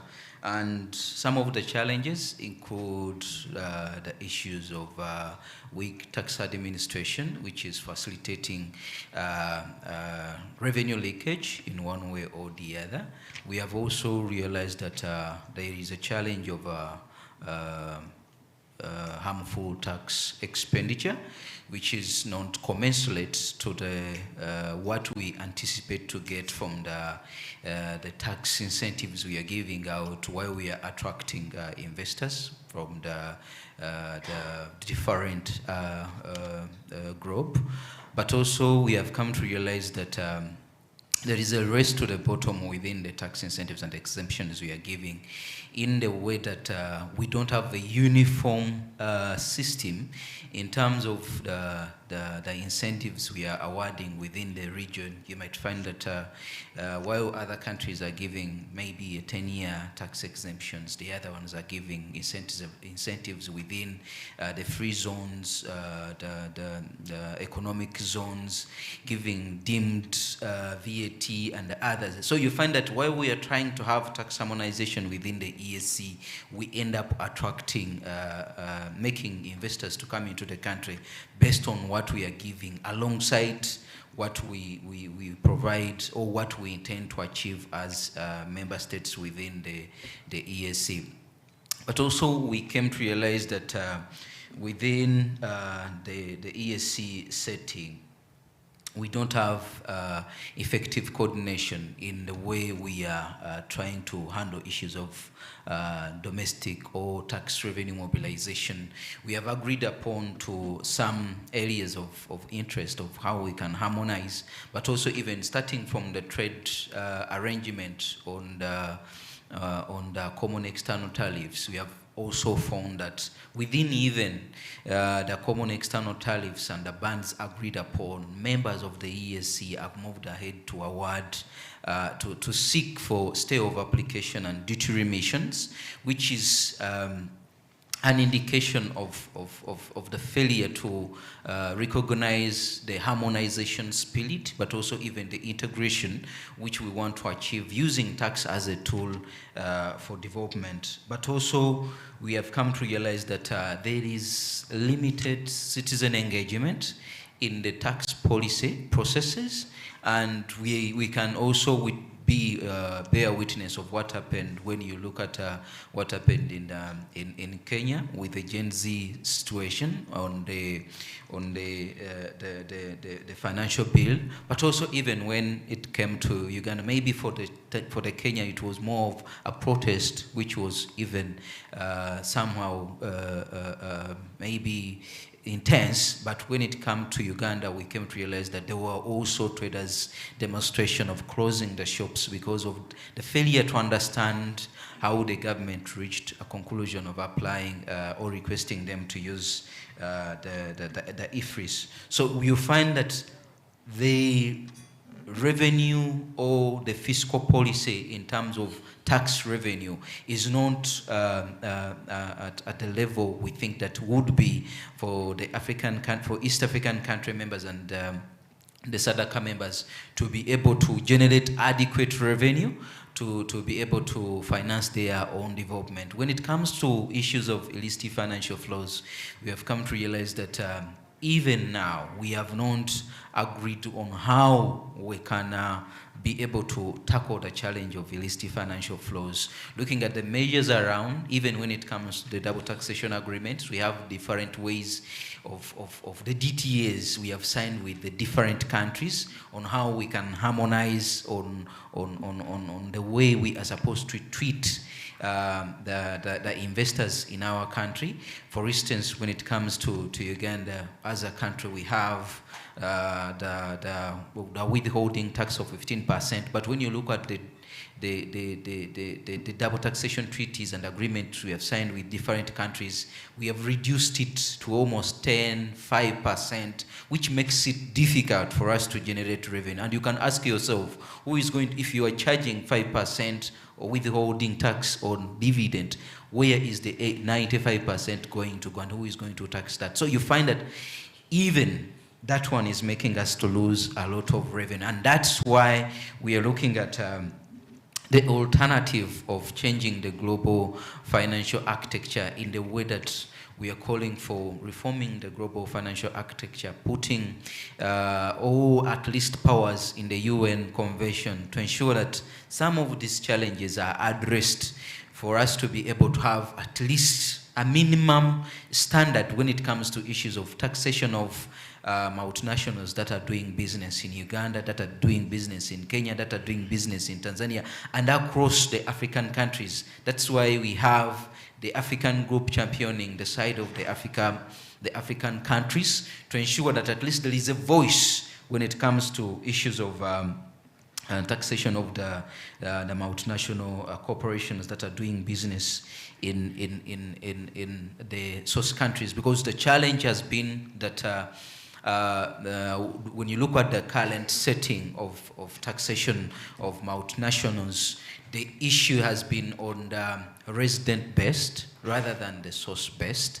And for us, we are saying that currently we need to change the status and ensure that we are taxing the multinationals, regardless of the double taxation treaties.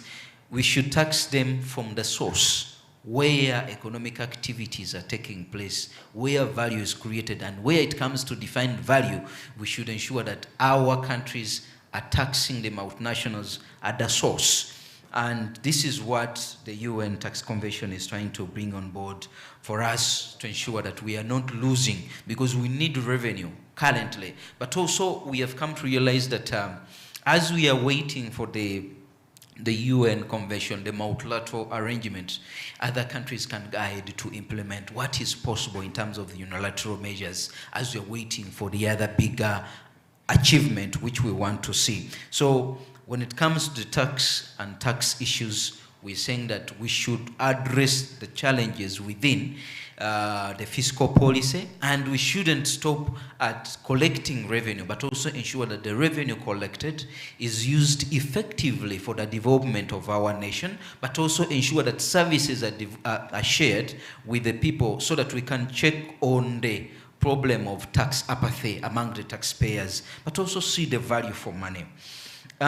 Because the aspect of financing for development doesn't leave out the aspect of debt. We have come to realize there are several challenges related to debt acquisition and debt management within the African countries, issues related to unfavorable financing terms that are given under the debt, the persistent costs and the overrun due, which is considered under the debt we are acquiring, the low absorption of the debt we acquire. We have come to realize that even our countries are going ahead to borrow when they don't have ready projects to implement the projects which we are borrowing money for. And we end up paying commitment fees because we have not settled the requirement for us to go ahead to implement the project. And this one is impacting on the revenue we are generating, or the taxes we are generating to be able to finance our development. So we find that all those are impacting on the way we are generating our revenue, but also even how we expect the revenue we are generating to provide the services to the people.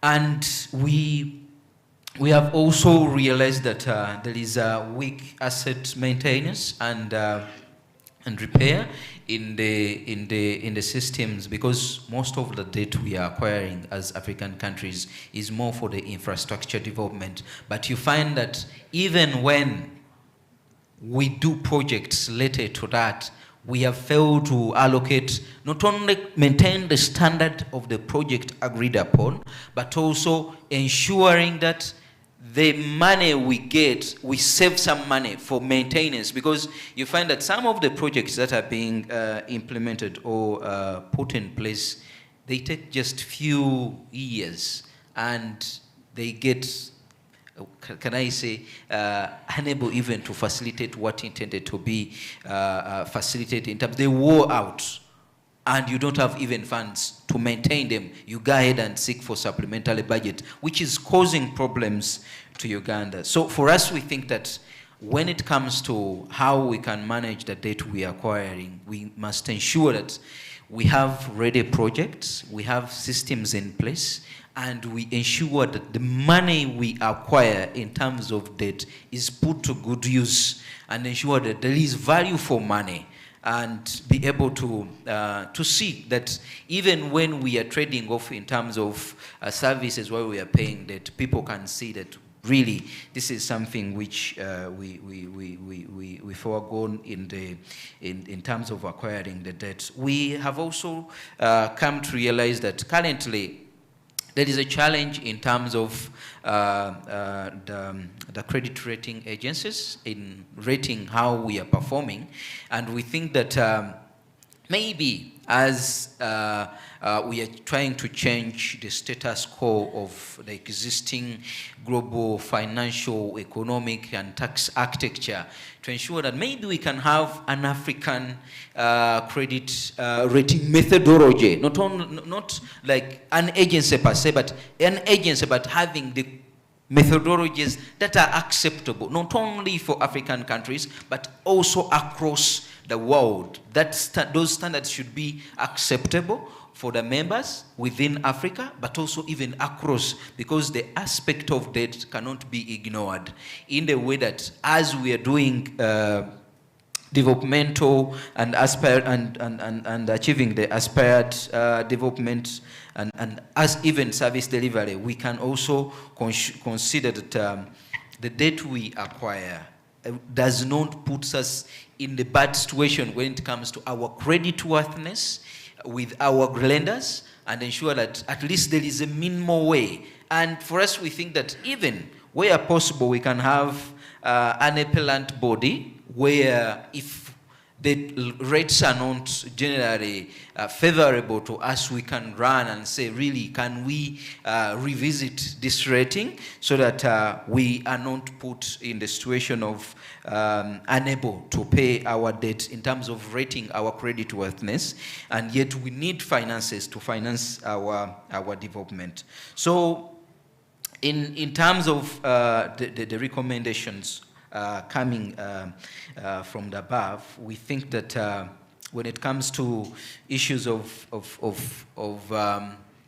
the tax incentives and exemptions which we award to the foreign or to the investors, I want to say that we are not only, someone was saying yesterday that maybe the tax incentives and exemptions are only awarded to the foreign investors. And I think we got clarification that when you look at our tax laws, there are provisions that are open, and we need to ensure that really our even domestic investors do benefit. But regardless of who is benefiting, we are saying that we should have a cost-benefit analysis when it comes to the tax incentives we are giving out, to ensure that there is value for money in the incentives we are giving out, but also ensure that we are removing those so-called redundant tax incentives and exemptions that are costing us in terms of revenue we are expecting to get, because the trade-off should be commensurate in the way that if you are giving out tax incentives and exemptions, you should ensure that if the trade-off was employment creation, we see employment creation. If the trade-off was to use raw materials from the East African countries in terms of raw materials, you ensure that at least a percentage of raw materials is used by the factory, by the company which is benefiting from the tax incentives and exemptions which we award to the beneficiaries of the tax incentives we are giving out. When it comes to issues of trying to track on the aspect of the aspect of illicit financial flows, for us we think that we need to have a mandatory public beneficial ownership depository where we can at least see who is a beneficiary, because we have come to realize that even when it comes to the passive income like dividend, interest, rarities, and others, most of the time we don't know the beneficiaries. So we think that having a depository of the beneficial owners can give us an opportunity to assess the data, to be able to get to know who is supposed to pay his fair share within that jurisdiction where that revenue is generated. But also even having an access to data, because we have come to realize that data is needed for comparison purposes when it comes to issues of addressing transfer pricing rules, where we have the arm's length principle, which requires countries to base on the market rate for the services you are giving out. So we think and request that we should have an access to data, which we as civil society think that they call under the UN Tax Convention of having it housed at the UN will give an opportunity to the tax administrators from our countries to be able to have data to inform the work we do when it comes to tracking down the issues of IFFs and profit shifting, which is taking a lot of taxes out of our country. But also, as we are waiting for multilateral setting, we think that member countries or member states should terminate and renegotiate the double taxation treaties that are not favorable to us, and ensure that we have the source-based taxation than resident-based taxation for African countries to be able to tax the multinationals at source than the resident approach, which is the current state of play when it comes to taxation of the multinationals that are doing business within the country. We also propose and think that we need to adopt a regional public debt sustainable framework to ensure issues of transparency, but also having clear indicators, because when you look at what is happening now, member countries, for instance, I think it is even crossing the EAC and SADC.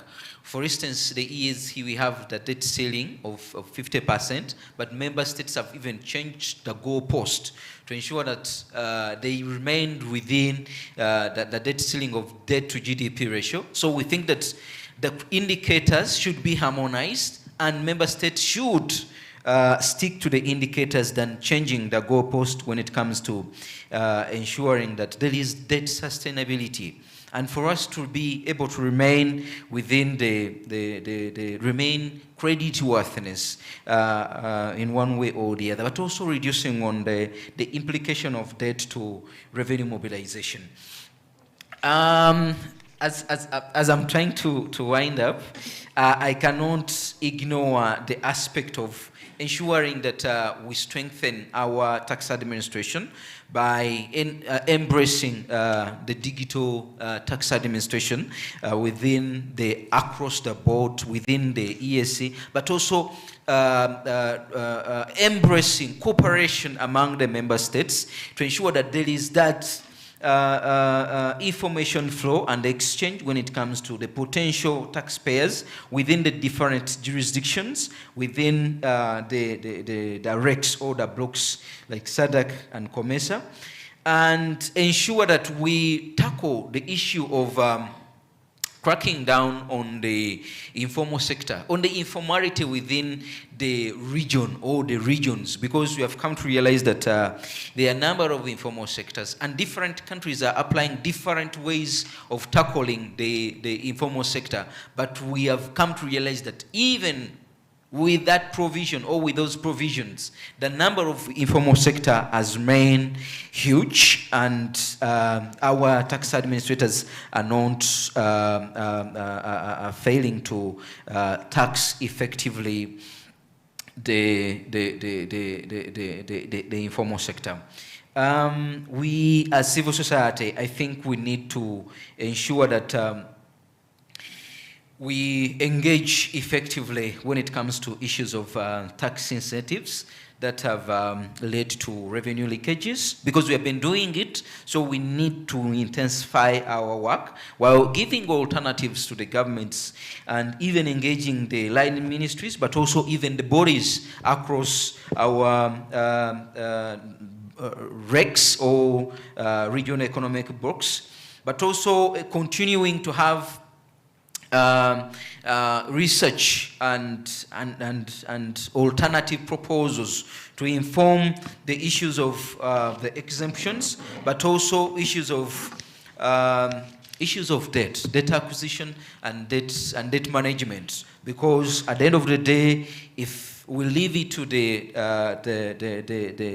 technical person, as civil societies, we are losing out, and at the end of the day, we'll be blaming our technical people. And yet now we are looking at opening up on how we can ensure that the voices of the civil society, the voices of different stakeholders, do shape the fiscal policy of our nation. Thank you.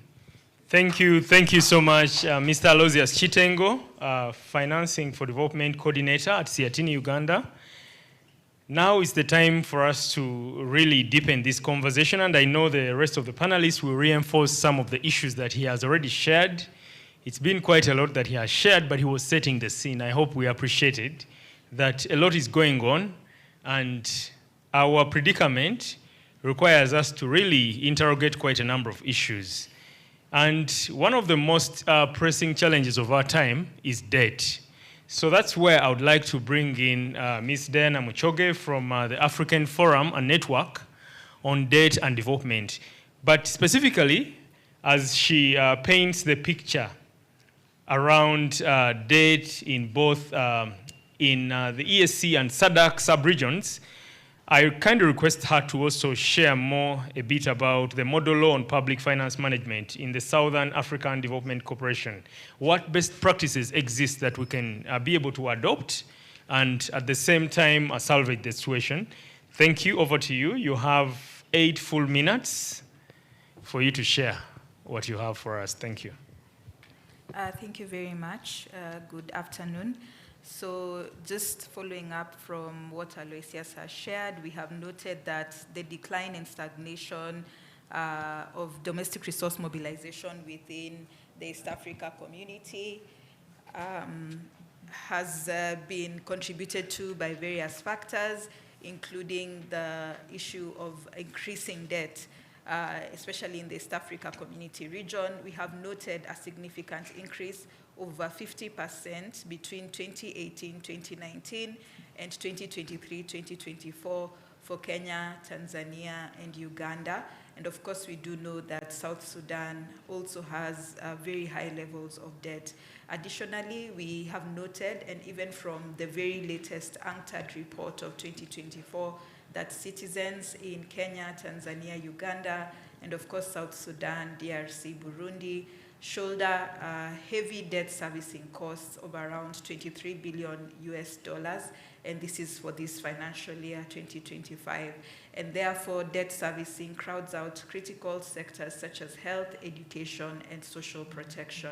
Increased borrowing, especially from external sources, has increased within the EAC communities, which risks currency depreciation, crowding out of private investment in the region, and of course, governments borrowing heavily to finance their expenditure tends to crowd out private investment by increasing interest rates. High increase in debt levels has also led to downgrading of majority of East Africa community member states because of credit rating ratings, which results in high borrowing costs and limited access to external financing. The regional integration process in East African community has provided an opportunity for furthering public finance management reforms amongst the member states, and we've noted that East African Monetary Union Protocol was signed in 2013, and it requires member states to harmonize the public finance management laws and practices. So we've noted, of course, Kenya, Tanzania, Rwanda, and Uganda have adopted new public finance management laws, which of course looks at budgeting and reporting requirements, specifying budget calendars, and enhancing timelines of presentation of the budget to Parliament. Therefore, PFM laws are very important because they look at transparent, effective, and more efficient management of government revenues, including public debt management. So the SADC region has shown us a great example through the adoption of the Public Finance Management Law, and this was done in 2023. And the model law serves as a benchmark and guiding legal instrument for national parliaments to reinforce their domestic legal framework on public financial management. Additionally, the model law ensures that the SADC national parliaments are enabled to conduct their legislative, budgetary, and oversight functions for public finance management in a way that is transparent, efficient, and responsive to the needs of SADC citizens. And the model law actually provides laws relating to taxation, relating to public service, relating to debt, and also relating to corruption. So the model law looks at legally binding debt ceilings, public debt strategy, annual debt statement that is tabled in Parliament, and scrutiny of borrowing decisions. So the model law serves as an example to the East Africa community in terms of ensuring that parliaments are enabled to conduct their legislative, budgetary, and oversight functions.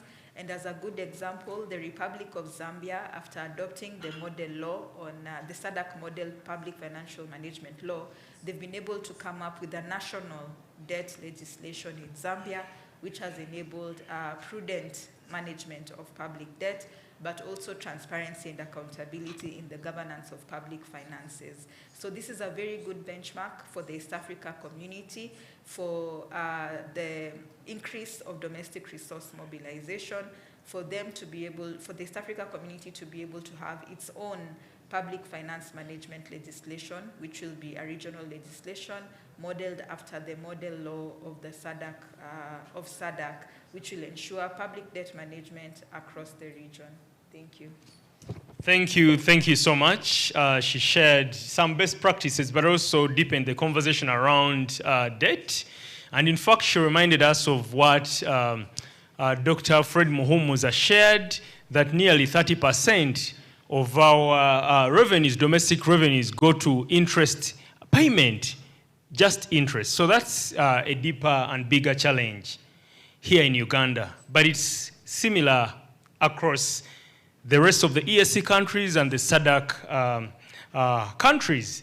So there is one thing that comes out clearly, that we are in a deep quagmire, but we would like to see whether institutions have the capacity to lift us out of this bottomless pit.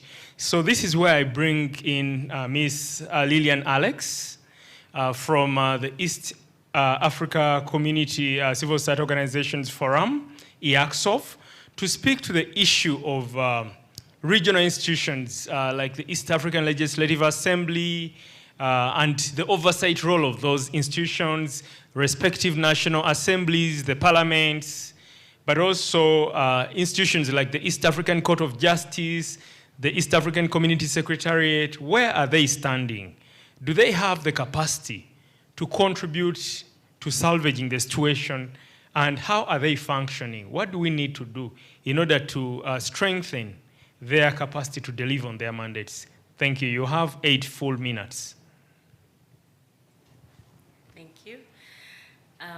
As I already introduced myself, my name is Lillian Alex. I'm the Chief Executive Officer at the East African Civil Society Organizations Forum, and an umbrella body for the civil society in East Africa region. And just a reminder, or maybe a highlight, we work within all the 8 East African partner states, where we have national chapters that coordinate most of the activities of civil society engagement with the East African community. In regards to the question that Herbert has posed to me, I would answer as say, yes, the East African community has the capacity and is capable of actually addressing most of these issues that have been highlighted. But the reality on the ground is a bit different and controversial to the reality that is on the documents. That is, considering that we have the East Africa Community Treaty that calls for commitment of the EAC partner states in regards to harmonizing the investment provisions in the community. But then again, the practice that we're seeing currently is becoming more challenging to have this commitment achieved in the region. And this brings to the conversation on the concerns that civil society have in the East African community. And one being, is the community really committed to achieving most of the provisions that they've signed to in the East African Community Treaty? And we are seeing that there's a lot of challenges in terms of harmonization that has already been alluded to. When you speak of investment, the investment protocol that we have with the community, we're still facing challenges. That is where we have partner states that have not yet harmonized some of these policies that have been passed. But that is not even the only challenge that is there, but we also seen the challenge of commitment.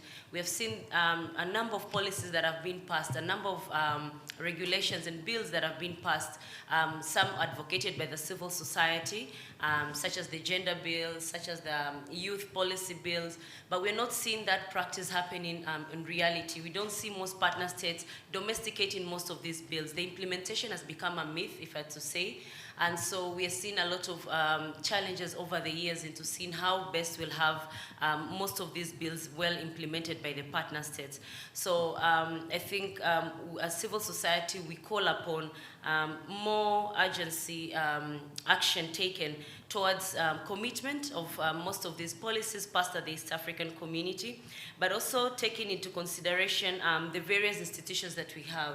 And so this brings in another challenge that we're facing currently, and as civil society, we ought to also speak to that, and it's the challenge of resilience.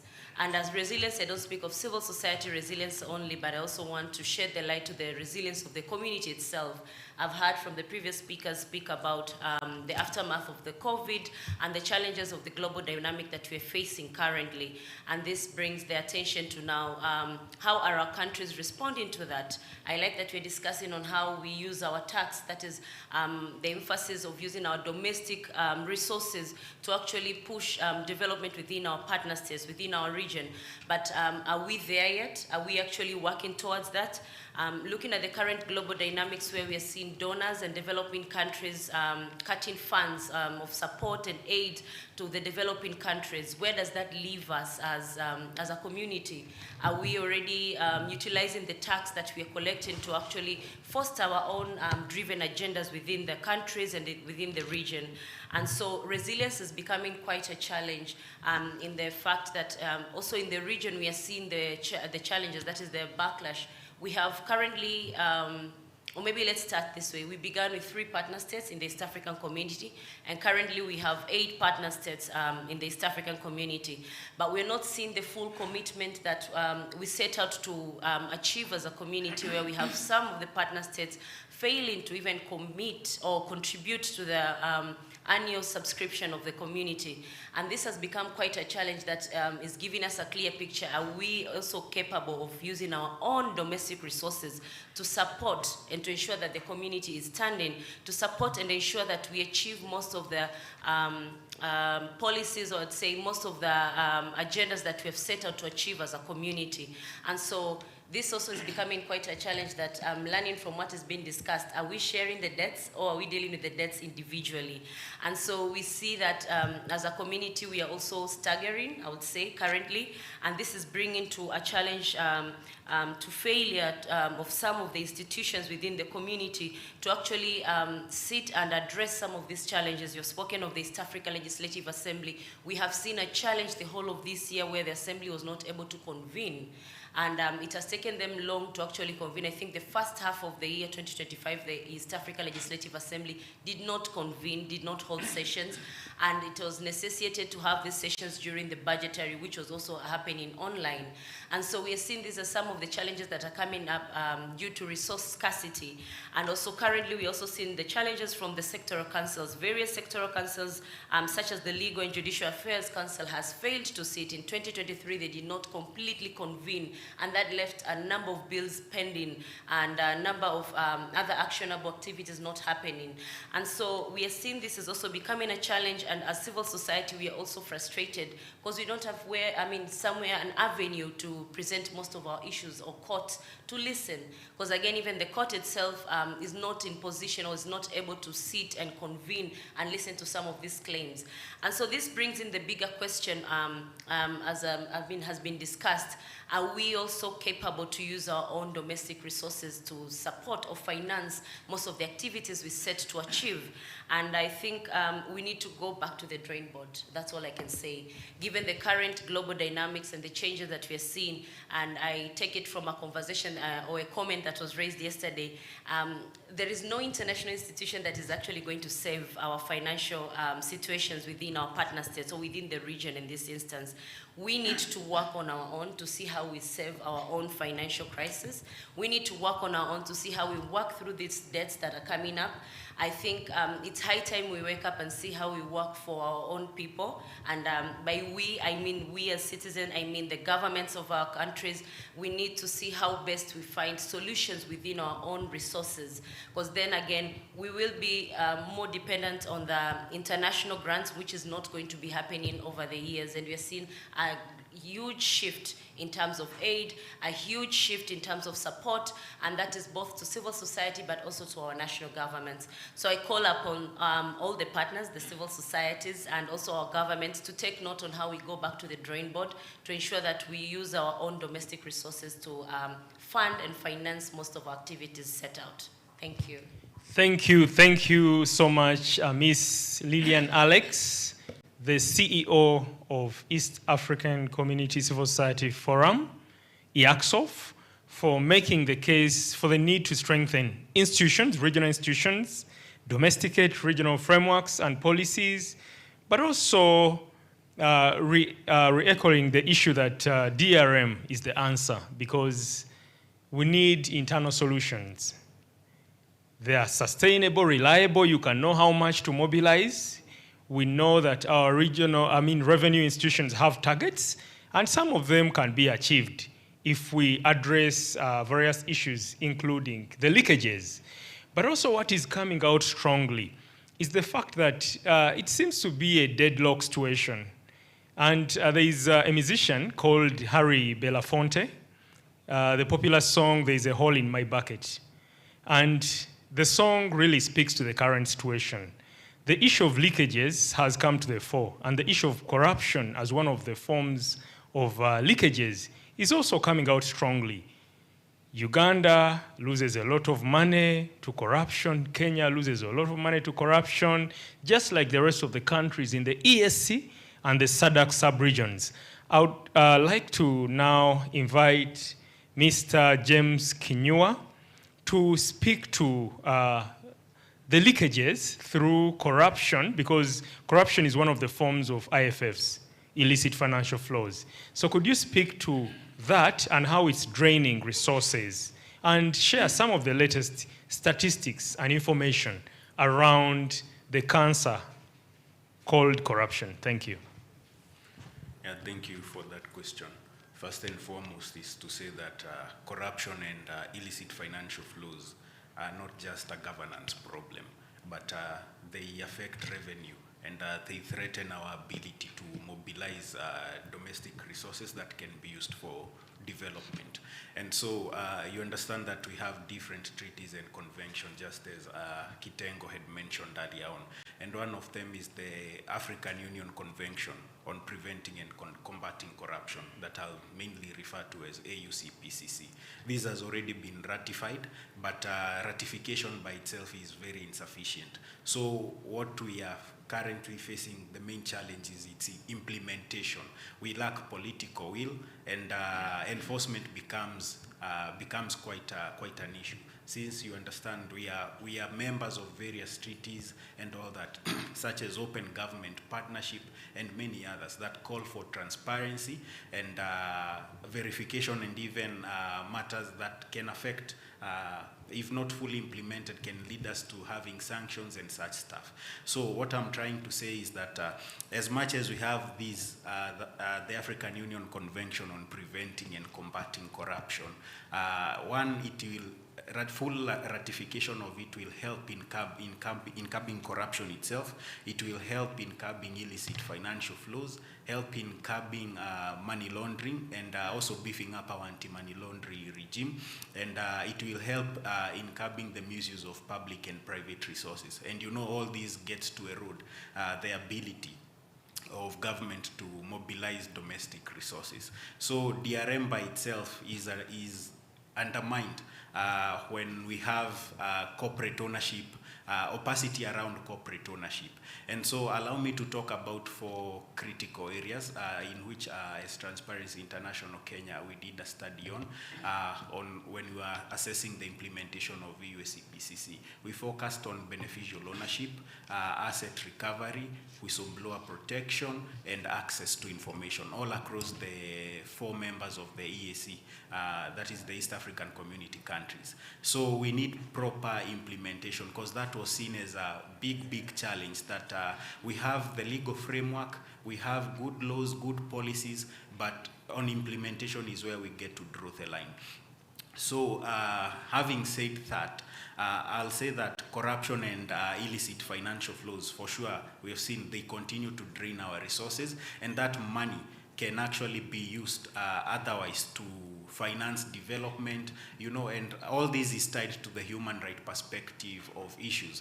Because if hospitals lack medication, it's the citizens who suffer. If schools lack capitation fund, the students will suffer and will have an illiterate population. So I'm also trying to tie all these issues of domestic resource mobilization to the human right perspective of it. So what are the implications in the case whereby we have imminent corruption and a lot of capital flight and through illicit financial flows? You'll understand that the government will get to lose taxes and revenues, all because of corruption and IFFs. And this is done when we have secretive corporate transparency, whereby we have shell companies, we have opaque beneficial ownership mechanisms, and even when we have a lot of hidden assets that are taken out of our borders. And it makes, when it is hard to detect all these, we get to lose a lot of resources, and this actually shrinks the tax base that each and every government within EAC has been talking of, aiming to broaden the tax base to increase a lot of resources. I mean, to collect these resources to fund development. And this actually will even undermine tax fairness, because you understand fairness is one of the principles of taxation. You really do not want to have a small percentage of the population paying a majority of taxes and being levied, more so those who are employed, because it's inevitable for them. You get to pay, there's levies in there and a lot of things. The informal sector has not been tapped into, and so we get to lose a lot of resources and revenue in that. Number 2, I'll talk about we have reduced capacity for asset recovery. And you know, when our institutions have this inability to trace and to trace and get back these assets, it becomes hard, because this is capital, or rather these are resources that are fleet, that are hidden and would rather be used for development and financing other things. So we need proper mechanisms to help trace, seize, and actually repurpose all these assets that have been lost. And here we need cross-border cooperation among EAC member countries and even other countries in the globe, so that it's easy for us to trace assets and actually get this the value for these assets taken back to the consolidated fund, so that it can help in reducing the budget deficits that we have. And once budget deficit is reduced, even matters of debt, we will get to reduce the debt burden that we have. The other point I'll also talk about is that corruption and illicit financial flows actually weaken public trust and participation of the citizen in the governance process. So in here, allow me to talk about how we have poor whistleblower protection mechanism. You understand there is a lot of stigma associated with these issues, whereby if someone says or blows the whistle that there is resources that are being misused somewhere, they get stigmatized, some even get killed, some even lose jobs and such. So we need to enhance our whistleblower protection mechanism, because as much as we are going to work with other nations, with other institutions, there are people who operate in these offices or within these sectors that really know how these sectors operate in their fingertips. And so we need to have a platform whereby citizens can easily blow the whistle and get to tell us where these resources are getting lost in. And that way we'll have improved our transparency mechanism, and it actually reduced civic pressure for accountability and in undermining domestic resource mobilization. The other bit is that corruption and illicit financial flows. We have been talking about foreign direct investment. When we have a lot of corruption and illicit financial flows within our nations, you'll get to understand that it creates a very uneven playing field for doing businesses. Because just as someone was saying yesterday, if someone is willing to give a kickback of 1 billion USD, and a local, that is a multinational, and a local investor cannot even afford to give a bribe or a kickback of 1 million USD, and you see the disparity, it will affect their capital, it will affect how they are doing business, and they will rather forego those opportunities. So this creates an even playing field for doing businesses, and even you'll get that the politically exposed persons in here get to benefit at the expense of the entire citizen. So it's a small population that benefits at the expense of the larger citizens. And so when all that is said, I can't end this without giving a few recommendations. Number one is that we need to adopt and implement a very robust beneficial ownership transparency.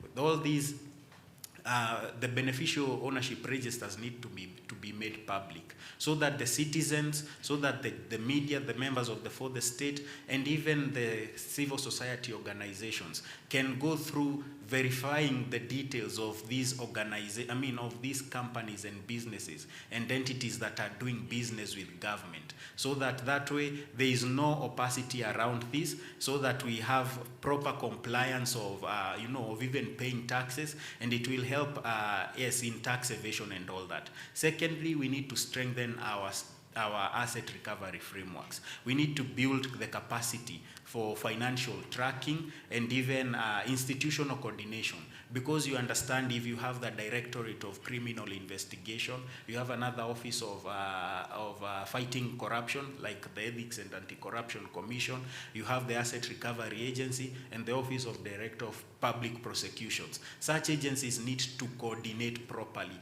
and without feeling that one entity is overstepping on the mandate of the other. That way we'll have enhanced our ability for domestic resource mobilization. The other point that I've mentioned about is guaranteeing strong whistleblower protection mechanism, and as well as protecting witnesses that are involved in high corruption cases in courts. We have seen scenarios whereby a witness gives their narration in court, and 2-3 days down the line, they die in mysterious circumstances. So if we are really going to enhance domestic resource mobilization, whistleblower protection and witness protection mechanisms needs to be enhanced. And so lastly, based on what even my predecessors have mentioned, is that we need to leverage on cooperation among the EAC member countries. Since we are a regional bloc by itself, we need to harmonize and standardize our laws, our policies, so that we tap and leverage on this cooperation that we have around EAC. Thank you. Thank you so much, Comrade James Kinyua, for confirming to us that there is a hole in the bucket. What goes in is what goes out. And the need to plug the leakages cannot be overemphasized. But also, we cannot have this conversation without bringing in the voices of the youth, because Africa is a young continent, and the RECs are no exception. So Youth for Tax Justice Network has been building a movement of young people towards advancing tax justice. But also would like to hear from Mr. Alan Muhereza regarding what are the issues they are putting on the table. Are they really on the table or on the menu? And if they're on the menu, what are the concerns? But also, Alan has been actively participating in the UN Tax Convention negotiations. So would like to understand why we are pushing for the shift from the OECD model system to the UN, and what are the issues, what's at stake, what are some of the issues that arose from the third round of negotiations that was held in Nairobi. Thank you, over to you. You have 8 full minutes. Yes, thank you very much. I will start with the issues for young people. As you might know that we are currently living in an era where we are blessed with abundance. This is the only time where we've seen that we've created the most wealth at any given time. We are living in an era where we have the best tools when it comes to technology. We are living in an era where we've made advancements in our medicines, in our communications, basically in every aspect of our lives. And yet, at the same time, young people across East Africa and SADC, Africa, but even at the globe, are facing numerous challenges that can be linked to how states raise resources, allocate them, and utilize them for the benefit of young people. So young people in Uganda, Kenya, Tanzania are faced with the same challenges: unemployment, forced immigration, challenges with forced immigration, literacy or skilling, but access to medication and all that. But remember, we said that we are in a time where we are at our best as humanity. We have the money, we have the tools and resources, but nothing is being done. Nothing is being done because there is a challenge when it comes to raising resources to finance these sectors that are critical to youth development. So to answer the question asked is that the issue is that states can't raise resources, not because the resources are not there, no. The resources are there, we know where they are. The past 2 days we've been discussing around the inability to domestically tax or raise those resources.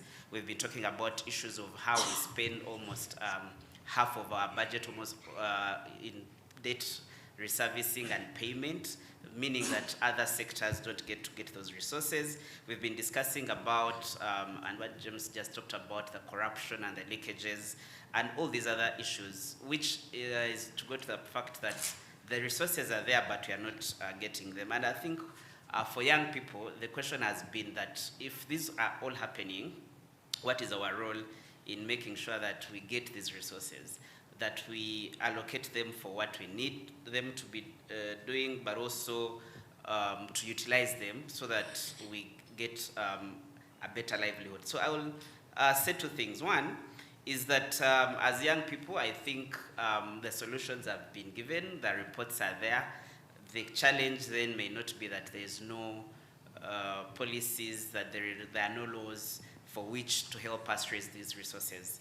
The challenge is that we need then to manufacture the will for actors to then act and enable these reforms.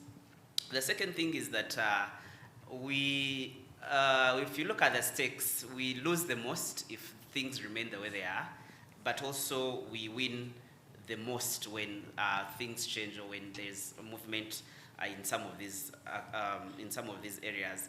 And this is for one reason. Whether you look at climate, whether you look at who the perpetrators remain the same. They are the same companies, multinationals, high-level net worth individuals that are exploiting our environment for their benefit. They are the same people that have captured our states so that the policies and laws that are coming out are for their benefit. They are the same actors that control literally every aspect of our communications. If you look, for example, the richest people in the world, for example, all at this point either own a news network or a social media company for the basic reason of just control of the views and things we see. So they are the same perpetrators, but if you also look at the people that are being affected, we are the same young people that are having to deal with student debt, we are the same people that are having to deal with climate adaptation and resilience, we are the same people that have to recover from a pandemic that found us in another pandemic of unemployment,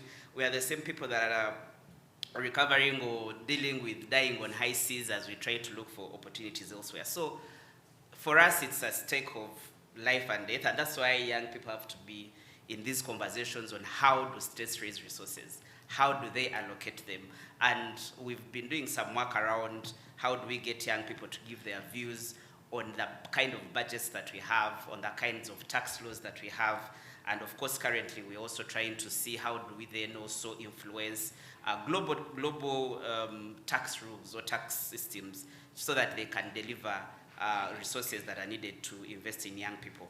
On the part of why the global tax system must change to deliver for us, for a very long time, like I said, there has not been a shortage for resources, but the tax rules are in a way that monies or resources remain in countries where value or where economic activity has not primarily taken place.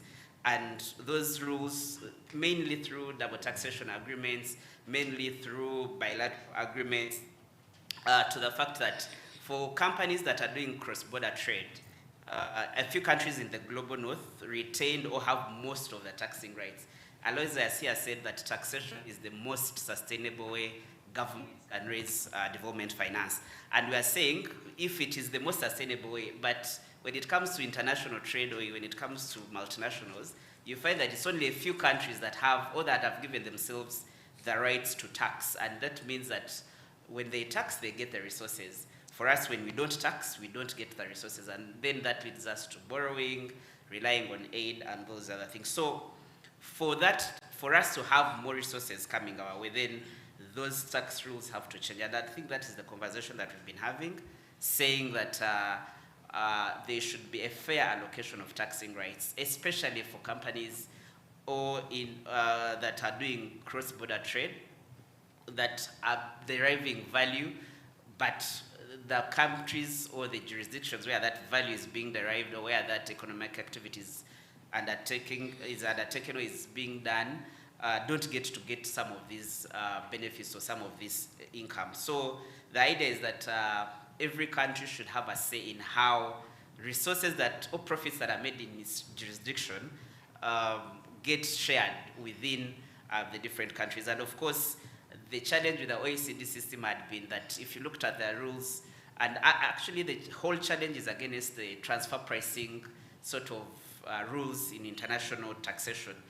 We are saying that the agreements that were there initially gave a lot of leeway, gave a lot of power, gave a lot of taxing rights to countries mainly in the global north. They have enabled tax havens where instead of avoiding double taxation, there has come a situation where there is double non-taxation. You don't tax a company in Uganda, you also don't tax it in Netherlands. And then both Netherlands and Uganda don't have resources. But because Netherlands has maybe a better sort of agreement, they will have at least some bit of taxing rights. So that is where all this work around reforming the global taxation rules, and those conversations, those negotiations are happening. They started this year. The third session just concluded in Nairobi, and of course a few issues came about on what constitutes sharing fair taxing rights when it comes to within the UN framework. Why the UN framework is because in the UN system, one country has one vote. So the idea is that collectively countries can be able to negotiate a good deal and negotiate taxing rights for themselves. So in conclusion, I think what then is going to happen, what is going to be done is three things. One, like I said, we are going to have an input within this system that every country, if there's been value if there's been economic activity, if there's been even just market share of some of these companies and how they make their resources or they make their profits, all those countries have to tax so that in the end we have the money that we need to invest in young people.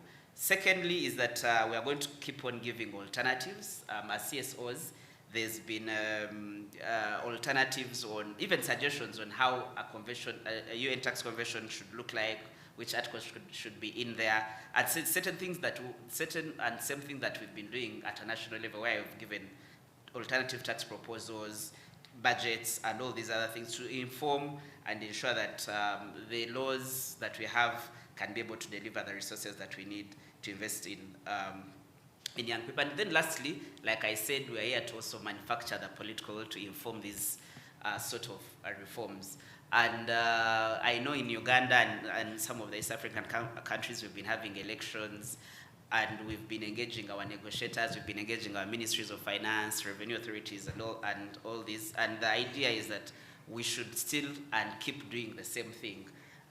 It is better that we may get concessions during elections, but the idea is that our political class, which most of the times is also our economic class in Africa, needs to come together and provide the reforms that we need so that tax revenue, especially through taxation, can deliver the resources that we need. And for us, then, what we are going to do is we are going to link this conversation with all the movements that have been happening, whether it's climate, whether it's peace, whether it's health, whether it's education, name it. The idea is that for all those things to happen, young people need to be in conversations on how resources are mobilized, how they are allocated, and how they are utilized for their benefits. So our commitment is that we are going to not ask and call for this political will. We are going to be in all spaces and make sure that our leaders know that this is the agenda that we need to be having at this time.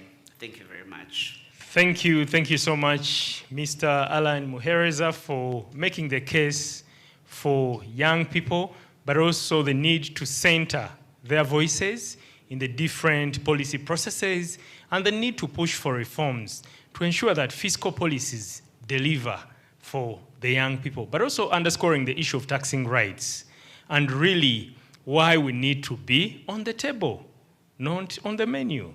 Thank you so much. So I would like now to invite Comrade Kennedy. He sits somewhere strategic, and the work that Uganda Parliamentary Network on illicit financial flows and tax justice does is quite a lot, including engaging members of parliament. And members of parliament have an oversight role. So what's not happening with the oversight role of members of parliament? And what are some of the recent issues that you are championing under both the Uganda Parliamentary Network on Illicit Financial Flows and Tax Justice and UPTNIFT, the regional all-continental platform? Thank you. You have 8 full minutes. And then it will be time for all of us to ask any questions or supplement. But for now, it's Kennedy's moment to shine. Thank you. Over to you. Thank you, Herbert and colleagues. As I introduced, my name is Oluma Kennedy. I coordinate the Uganda Parliamentary Network on Illicit Financial Flows and Tax Justice in Uganda Parliament, which is a broader umbrella body from the African Parliamentary Network on Illicit Financial Flows. Just to be precise to say, we are at a time that the agitation for stronger institutions of accountability, not just in Uganda, but in a region, is necessary at a time. But also we are at a time that it is very important to recognize that a fair, effective tax regime within countries or blocks is very important, that it fits within the global architecture of financial management. And therefore, it is within the countries and the regions to ensure that, one, they have not just look at tax as a tax itself, but domestic resource mobilizations as a means to deliver services to the people within the region. So therefore, if we consider these avenues as important for service delivery, that we are going to be deliberate as a country or as a regional blocks to concentrate, to build the necessary energies. One, to make sure that we have effective resource mobilization within the countries, but also we alienate or eliminate avenues or linkages that affect our tax or resource mobilizations. And then that takes us to the issues of, like my colleague has said, the issues of eliminating or trying to curb issues of illicit financial flows. The statistics current data indicates that Africa in general loses over 50 billion US dollars in form of IFFs, which we call the illicit financial flows. And these are the monies that can be able to contribute in terms of service deliveries in different countries. Uganda alone loses over 500 million US dollars to IFFs. But if we have institutional frameworks that are accountable and strong, I sit within the parliament, and I can speak for the parliament, that if we have a stronger parliament as an oversight responsibility, as a legislative responsibility, you are going to have a stronger mechanism of accountability and transparency. And therefore, if there are strategies to have effective domestic resource mobilization, you are going to achieve and be able to have an effective service deliveries. And this is a call that only does not happen in Uganda. This is a call that should be able to happen across the East African region, across the Africa as a continent. And it is a concern because the global or the financial architecture is now changing. Aid is no longer the business as usual. We have seen this. And therefore, countries need to be aware that as the financial architecture is changing, the regional or the national strategies must be gotten right. And that is where, for us, we say, we use parliament as a mechanism of advocacy, but also improve on the legislation, on financial management, but also to be able to curb issues of corruption, curb issues of IFFs in the region and as a country in Uganda.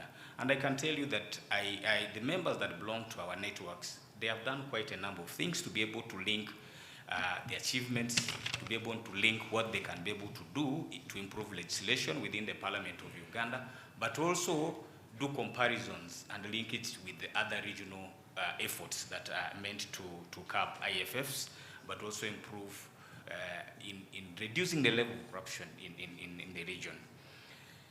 The other thing I wanted to say is that there is, as we strive to have a strong institutions of government that can be able to deliver, we also have overwhelming challenges that our institutions face. And this does not happen in just only in Uganda. We have institutions that, for us where we sit, I call it the illicit behavioral flows of the political class that would want to dominate over the other political class. For example, the parliament has specific roles that it performs in the management of the government. If the parliament is meant to to perform a legislative or an oversight in form of delivery and accountability, why should another institution of the government interfere with the work of the parliament? That is what we call, it's an illicit behavior to overstep. Also the vis-a-vis, why would the parliament overstep on the responsibility and the duties of another institution of the government? So these are the challenges that we continue to face that affects not just our domestic resource mobilization, but they also affect the service deliveries within our countries.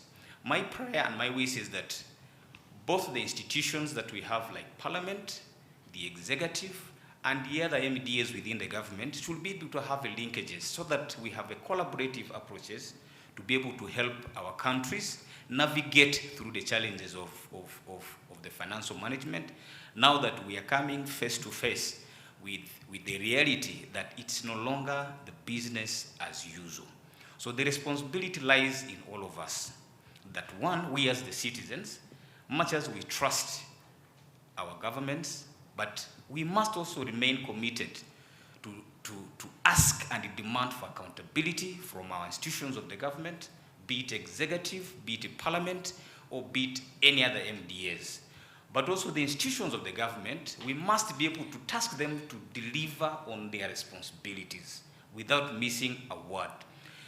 We have had situations, I think yesterday we've heard from members of parliament here who attest to the fact that at the process of budgeting, where they deem it fit, the other government agencies or the other arms of the government, probably the executive, comes and wants to rubber stamp and consume the responsibility of the parliament and call the parliament that you cannot make any changes, you cannot be able to legislate on this.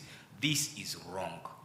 We should be able to strengthen our members of parliament, give them the ideal data, information, so that they can be able to stamp and stand on their institutional responsibility against the influence and the efforts from the executive to manipulate the process of management. As long as we do not have respect for our institutions, we are going to have these challenges of mismanagement. We're going to have challenges of effective mobilization of domestic revenues. And like my colleague said, our challenges sometimes are not even that we do not have the resources. We have the resources. But it is how do we, first of all, get the resources? And then after getting the resources, how do we use the resources? If you get the resources and then you use the resources, you're going to continue complaining that we do not have the resources.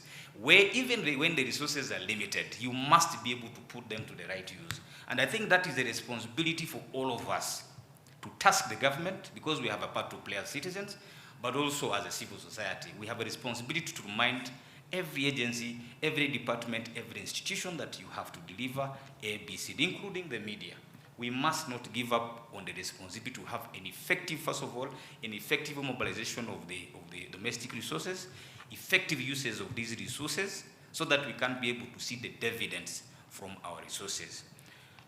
As I conclude, the citizens have a responsibility to pay taxes, and the government has all the responsibility to devise all the means to task the citizens to pay taxes. But for the fairness of the taxes, every tax must be progressive in nature.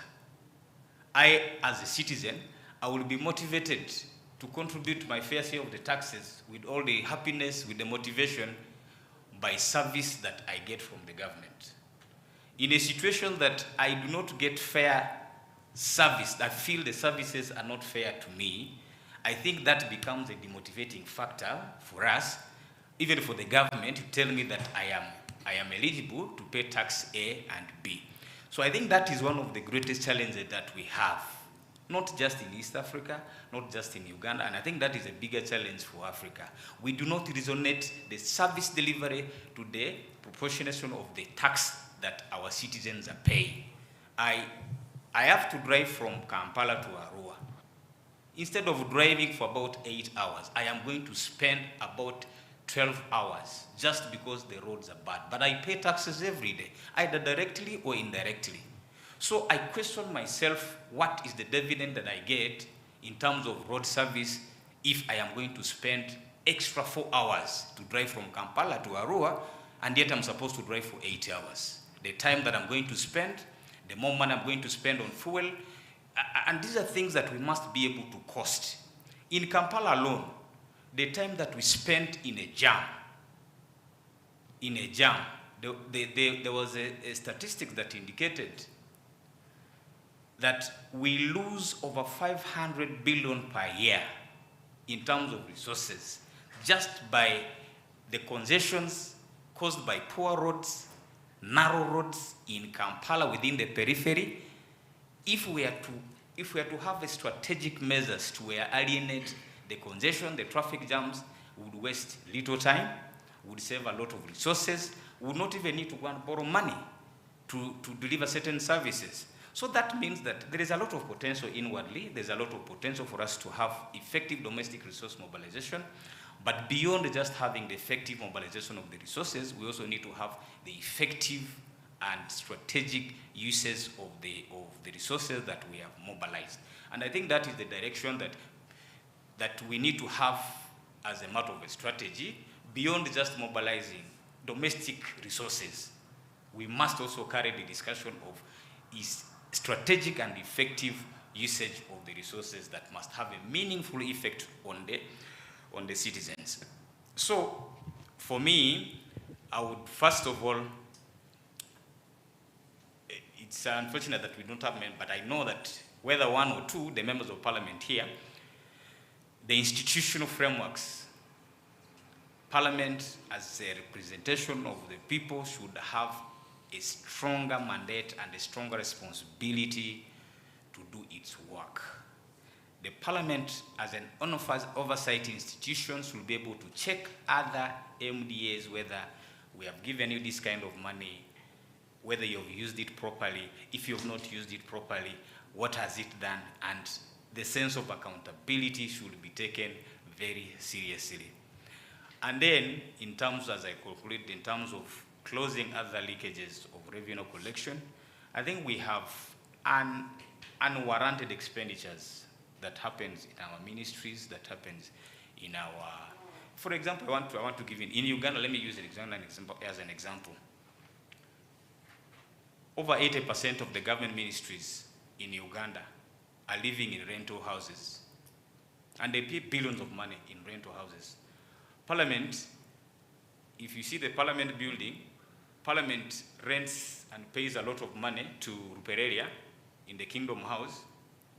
And I can tell you the number of offices within the parliament having where even the parliament, members of parliament still would occupy.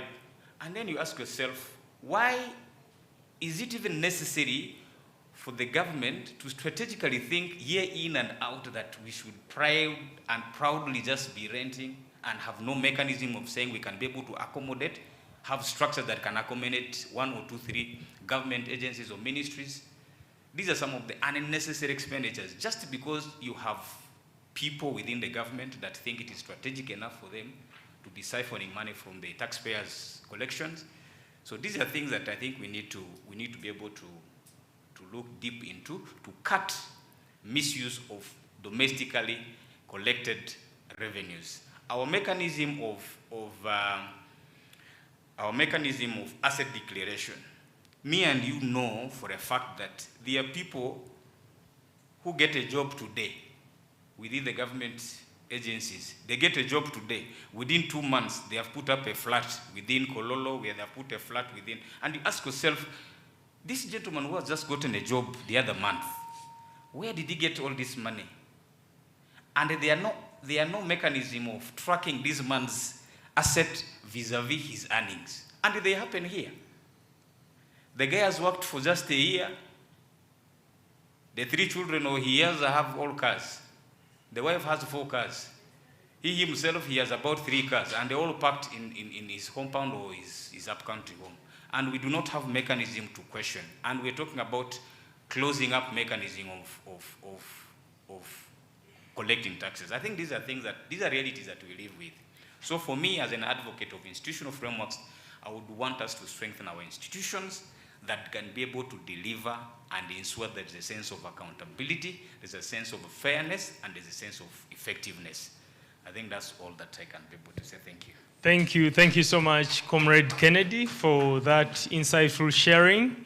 Just to emphasize one issue that he raised among the so many really important issues he raised, the issue of effective domestic resource mobilization to deliver services to the people, because the people need services, but they are not reaching them. So we need effective domestic resource mobilization. So to guide the next brief session is that I'm now opening the discussion. We'll have five distinguished comrades either briefly compliment or ask a question, but we need more of questions because the sharing has been extensive, so that the same questions are addressed to the panelists, but also to the panelists, as we get the questions, prepare to give your parting shots, and the parting shots will be each in 1 minute. If the policymakers stumble on this video one day, what do you want them to take away? So I'll get back to you. The discussion is now open, and let's have the questions. If there is silence for a minute without any question, it will be confirmed that the discussion has been wow.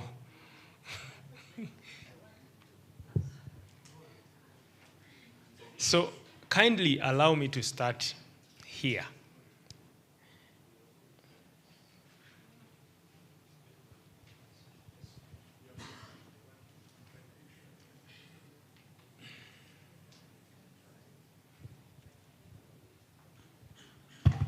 All right. Good afternoon, good morning, I think. Yeah, it's afternoon. Yes, my name is Ali Twaha from New Vision. I didn't want to speak, but there's something that Alosia said, but also Alan tend to reference it, saying that resources are available. And I thought we kind of get lost in that statement. When you say resources are available, I look at it in two ways.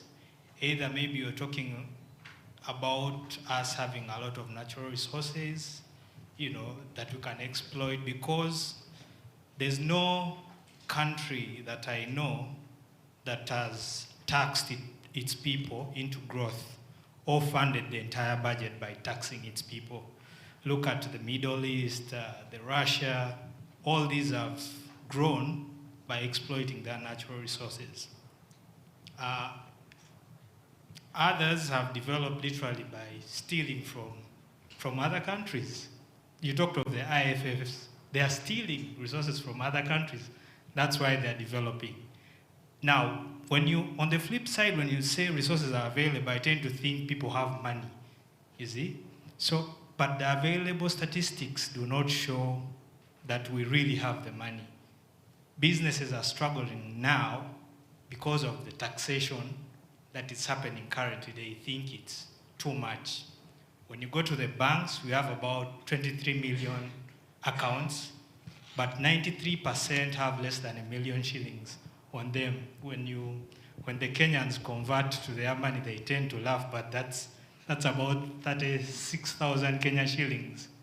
And the 2% have about 10 million on their bank accounts. For the Kenyans, that's about 360K. So money is really not there. So when you say resources are available, I want you to drive that point home, really. What do you mean? The youth don't have the jobs to then feed into the taxation that we want. Just make that point land properly. Thank you.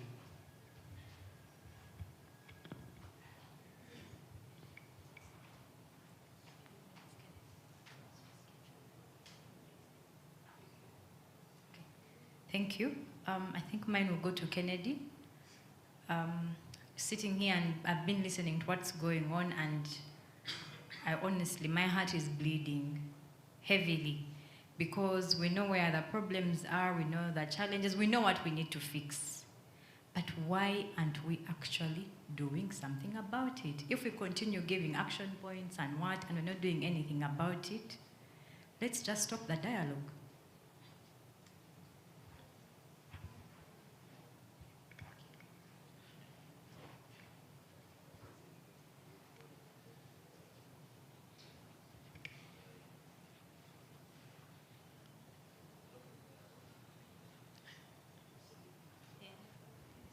Yeah, thank you so much.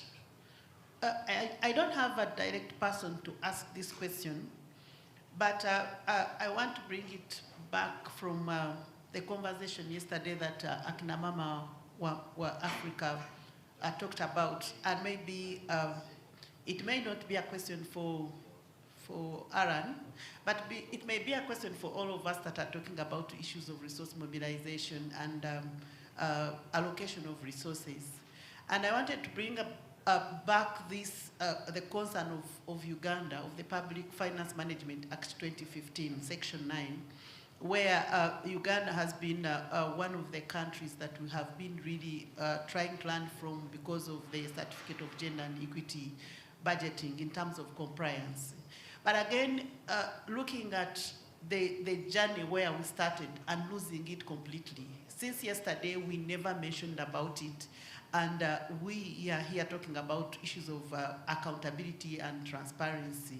And considering of the reference of what Akna Mama yesterday mentioned, I just missed her name on the issue of unpaid care work and the number of women that are in the market that are supposed to be, that pay taxes.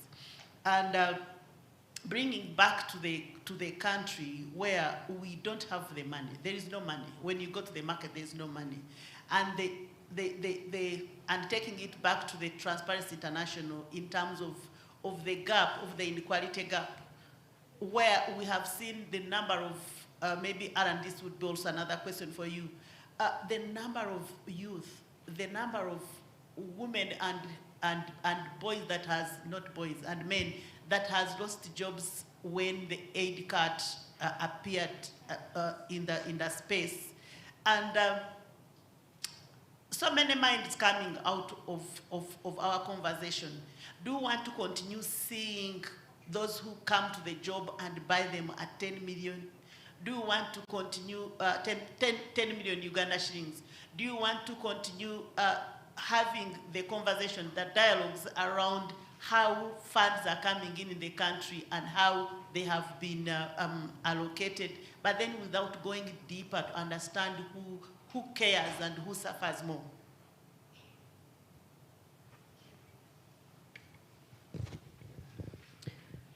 My name is Caroline Jenga from Kenya Broadcasting Corporation. I'm a financial journalist, and I have two questions. It can be answered by any of you, but I would want to know how can EEC countries leverage on the regional capital markets, which are dominated in local currencies, to reduce over-reliance on expensive external debt and also foreign currency exposure. My second question. This goes to, I don't want to butcher your name, but Siatini Uganda.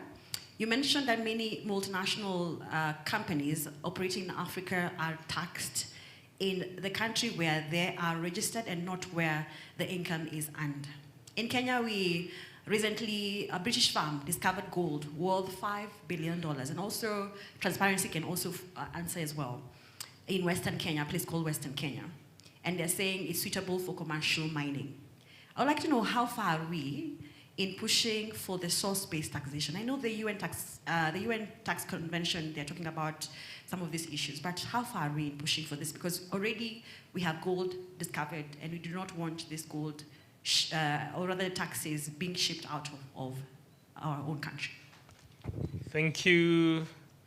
Let's have Comrade Prime, then Talibita, then we'll finally end here at the front with two comrades.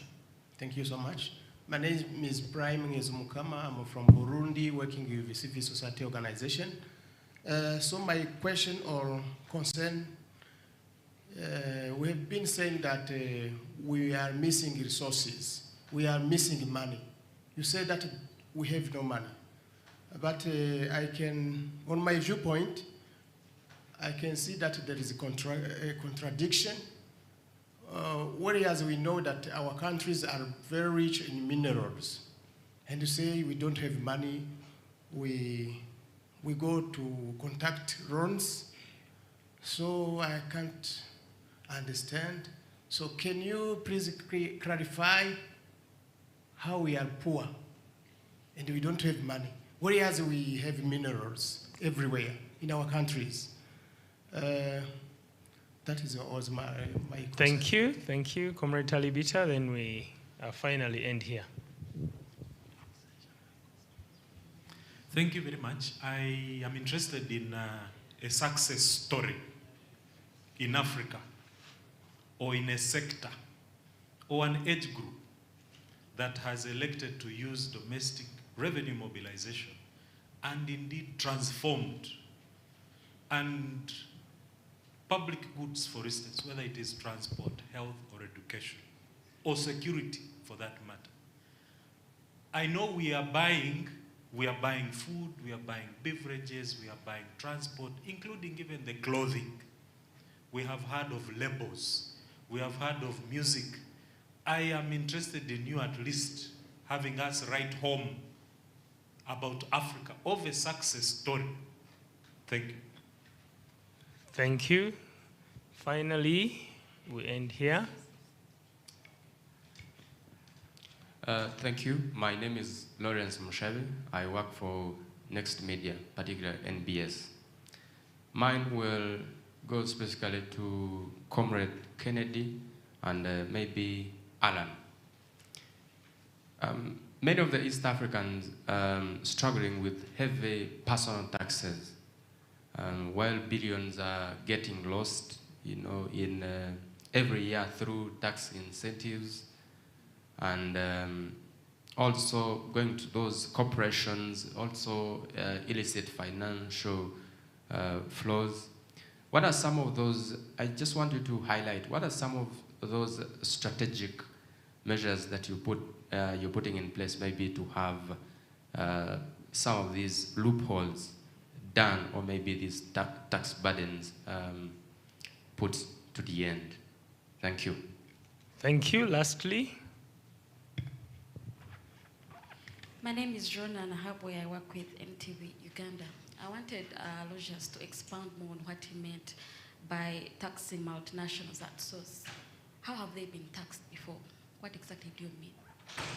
Thank you so much. So to guide the final parting shots, let's share key messages in case a policymaker, a citizen, any actor within the civil society space, or anyone who has power to do something about what the situation at hand is, stumbles on a video. What message do you want them to take? But also in response to the questions, make it short.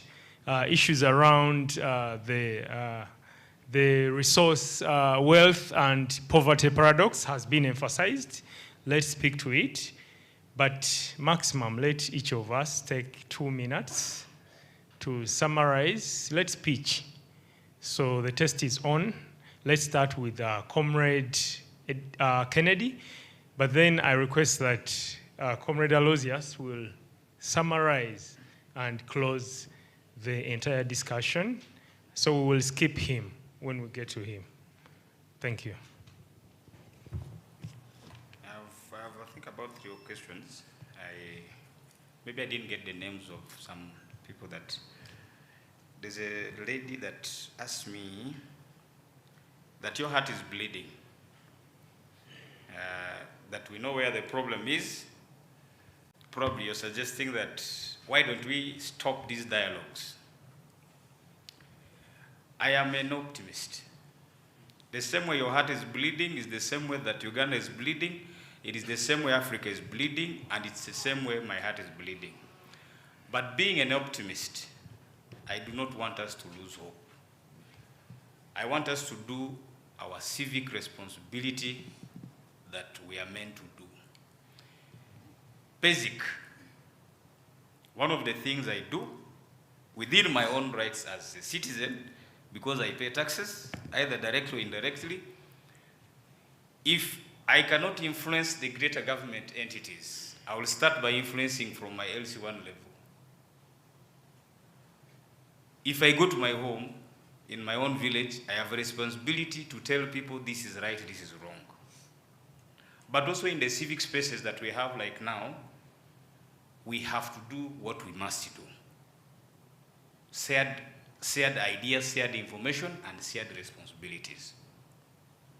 Like I said earlier, we are at a time that the demand for strong institutions for effective service delivery is growing. Just recently, most of us we witnessed here in Kenya, we may not have successfully had a citizen voice that pushes people to listen. Just recently, we saw what happened in Kenya. They kept informing the government that we do not want this finance bill. The government, because thinks that it has an authority, they never wanted to listen. What the citizens did, they went to the streets and overwhelmed the voices of authority.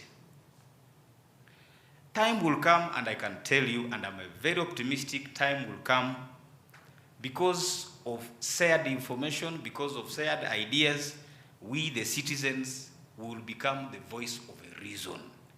Whether you are a minister, whether you are a member of parliament, whether you are the president, you will have no choice than to listen to the voices of the people. And I can tell you that time is coming. It does not matter the level of impunity that you see, that the government ministries, the government leaders, they exercise. When you walk on the road here, for you are stuck in a jam, the minister comes with a siren, the law does not even allow him to do it, but they do it. But I can tell you, one day, these ministers that move with the sirens thinking that they're exercising the impunity on the roads, they will be stopped by you, the ordinary citizens, and they will have to stop. So that means you do not have to give up on doing your due diligence and your responsibility as a citizens. And that should be the message. Keep advocating what we can do, like what we are doing here. Inform the people that what you're doing is wrong. If you're misusing our government money, our taxpayers' money, it is my responsibility to tell you that it is wrong. You are misusing our taxpayers' money. And I'm not going to get tired of that. Either I'm going to use my social media spaces, I'm going to use my network like this. I will have to speak the truth to the power and authority for what is wrong. The other person said, the question of whether we have the money. First of all, resources is not just about money. Resources can be human resource, it can be financial resources. Resources is abroad. By the way, if you check the data that Uganda has today, the highest export for Uganda is gold, if I'm not mistaken. But me, I can tell you, me and you know, where is Uganda mining that gold? Where do you have the gold fields? It is not, I can tell you, you will not find it anywhere. But Uganda's highest export is what? Is gold, as of now. Please tell us where it comes from. So, I am not here to record it, but for the purposes, we all know that someone is doing a black business somewhere to bring that gold in Uganda. I come from West Nile.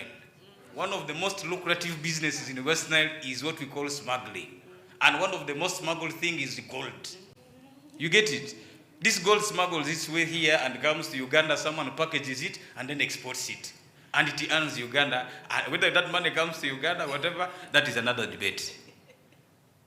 So the question of whether we have the money or not, I am a believer that our problem is not the resources. Our problem is mismanagement of the resources. When we get our priorities right, I can tell you, these questions of why do we borrow money to construct even just 10 kilometers of road? Why? These are things that we just need a right-thinking government with the right-thinking people to do the right things for the people. The problem that now we have, people in the government think they are in heaven. For us, the citizens, they think, so this one, good enough we have a honorable member of parliament here. They are here. Some of the discussions that you see in the parliament, you may think these people, they have just germinated from heaven. I will be very honest with you. They begin to think above every other thing, and yet you live with the realities. Do you need a miracle to come and tell you that there are Ugandans that even don't afford a meal a day? So these are things that, as I said, my position is that our problem is not, if you talk about money, our problem is not even money. Our problem is how do we collect that money effectively and how do we use it effectively? For me, that is the biggest challenge. Do we need all the presidential advisors that we have that are siphoning a lot of money? We don't need those presidential advisors. Even if the president has like 5 advisors, those are enough. Who in most times we all know that they don't even advise the president. The president ends up advising them. But they are getting over 5 million, they get offices, they drive government cars. Do we need those expenses? We don't. My time is up. The last question I think I will respond to is the gentleman asked the money that we lose in form of corruption, in form of IFFs. That's why I emphasize the issue of institutions that must be able to work. The other time, boldly, the former IGG, Honorable Betty Kamia, she came on the media, and even as well all of us, the ordinary Ugandans, that when you fall sick, you're on your own. For them who are government officials, they will not suffer, because when they fall sick, the president will get them a plane, rush to Entebbe, fly them. So that tells you that our priorities on utilizing the resources and services are misplaced. We lose money in form of corruption because even when you know that this institution is supposed to check the monies that we give to ministries, the money that we give to institutions of the government must be used in accordance with the budget framework that you submitted. And then what happens?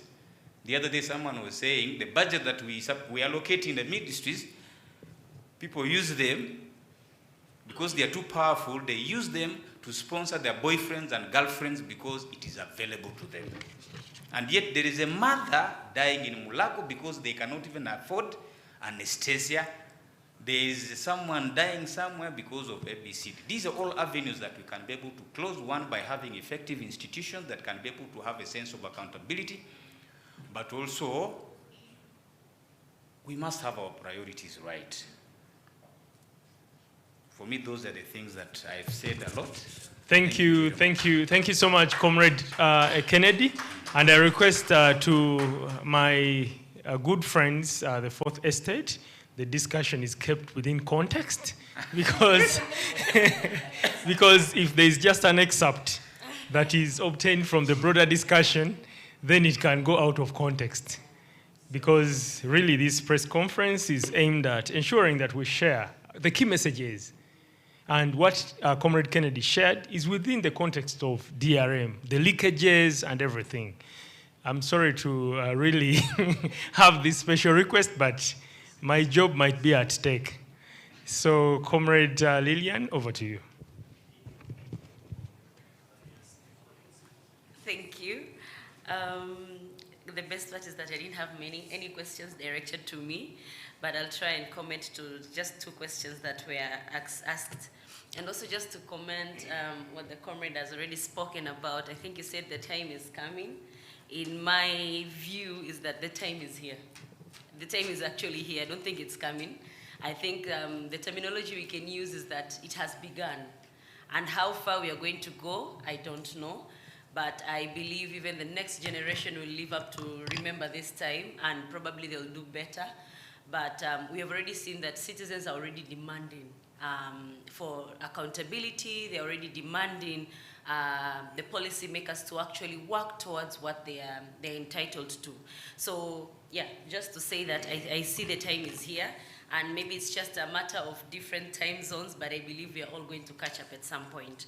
Now, in my comments, one thing I also wanted to mention is the question of why we have resources and are still poor. I think this all goes back to the question of, as much as what he has also raised, but also the political will. Do we have that political will? And again, following what Herbert has requested, I have seen a country where the minister has just got into office, and the first thing he has called a press conference to ask investors to invest in the specific health department. And he was very clear, specifically asking investors, and the investors were also present in the room and alluding and saying that let's give investors opportunity. No one should actually question the investors who come. But it gives you the bigger question, where does that leave the local citizens? Are we actually capacitating our own people to invest? Are we capacitating our own people to actually carry on this project? It's a health conversation. We have doctors, don't we? We teach doctors, but unfortunately most of the doctors are going across the borders to go and work elsewhere. We have institutions that are there. We have medicine factories, but what are our medicine factories doing?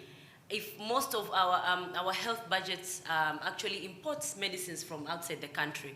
So then again, I think this all goes back to, do we have the will? Are our policymakers having the will to actually use the local domestic resources that we have as a country to serve our own needs? Or we are more of just looking outside and calling on for investors? Because the language right now you hear with most of our policy makers is invite investors. We have to provide an environment for investors. And that is where we go back to the same conversation. Debt, tax havens, that also our local investors will never get that. If as a local investor, as a person, if I wanted to go and invest into medicine, what are my conditions? You'll see all of those revenue, it's the revenue authorities, but also all those many institutions coming for me. But if an international investor walks into the country and wants to do that, it's tax havens, it is debts. It's the same thing that we have had from the previous conversation. So I think this brings up the bigger question. That is why I said, I think there's a point we need to go back to the drawing board to see what exactly are we missing? Where are we and what are we missing vis-a-vis what we can do?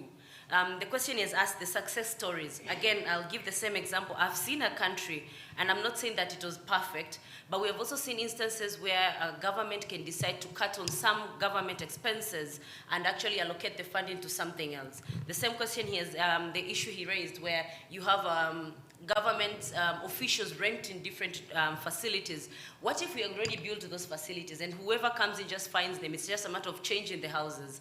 I mean, would have saved that funding to actually pay the rent every year, but we're not seeing that as a practice. So where do we call that? Is that ignorance, or is that political will? Is that not being aware? But I think we have opportunities we can actually do that and save most of those save most of that revenue that is being collected. Currently, I'm even seeing in some of the East African countries, we have a situation where actually the ministers have increased. I mean, the deputy ministers. We used to have one deputy minister in some countries. Now we are seeing 3 deputy ministers in one ministry.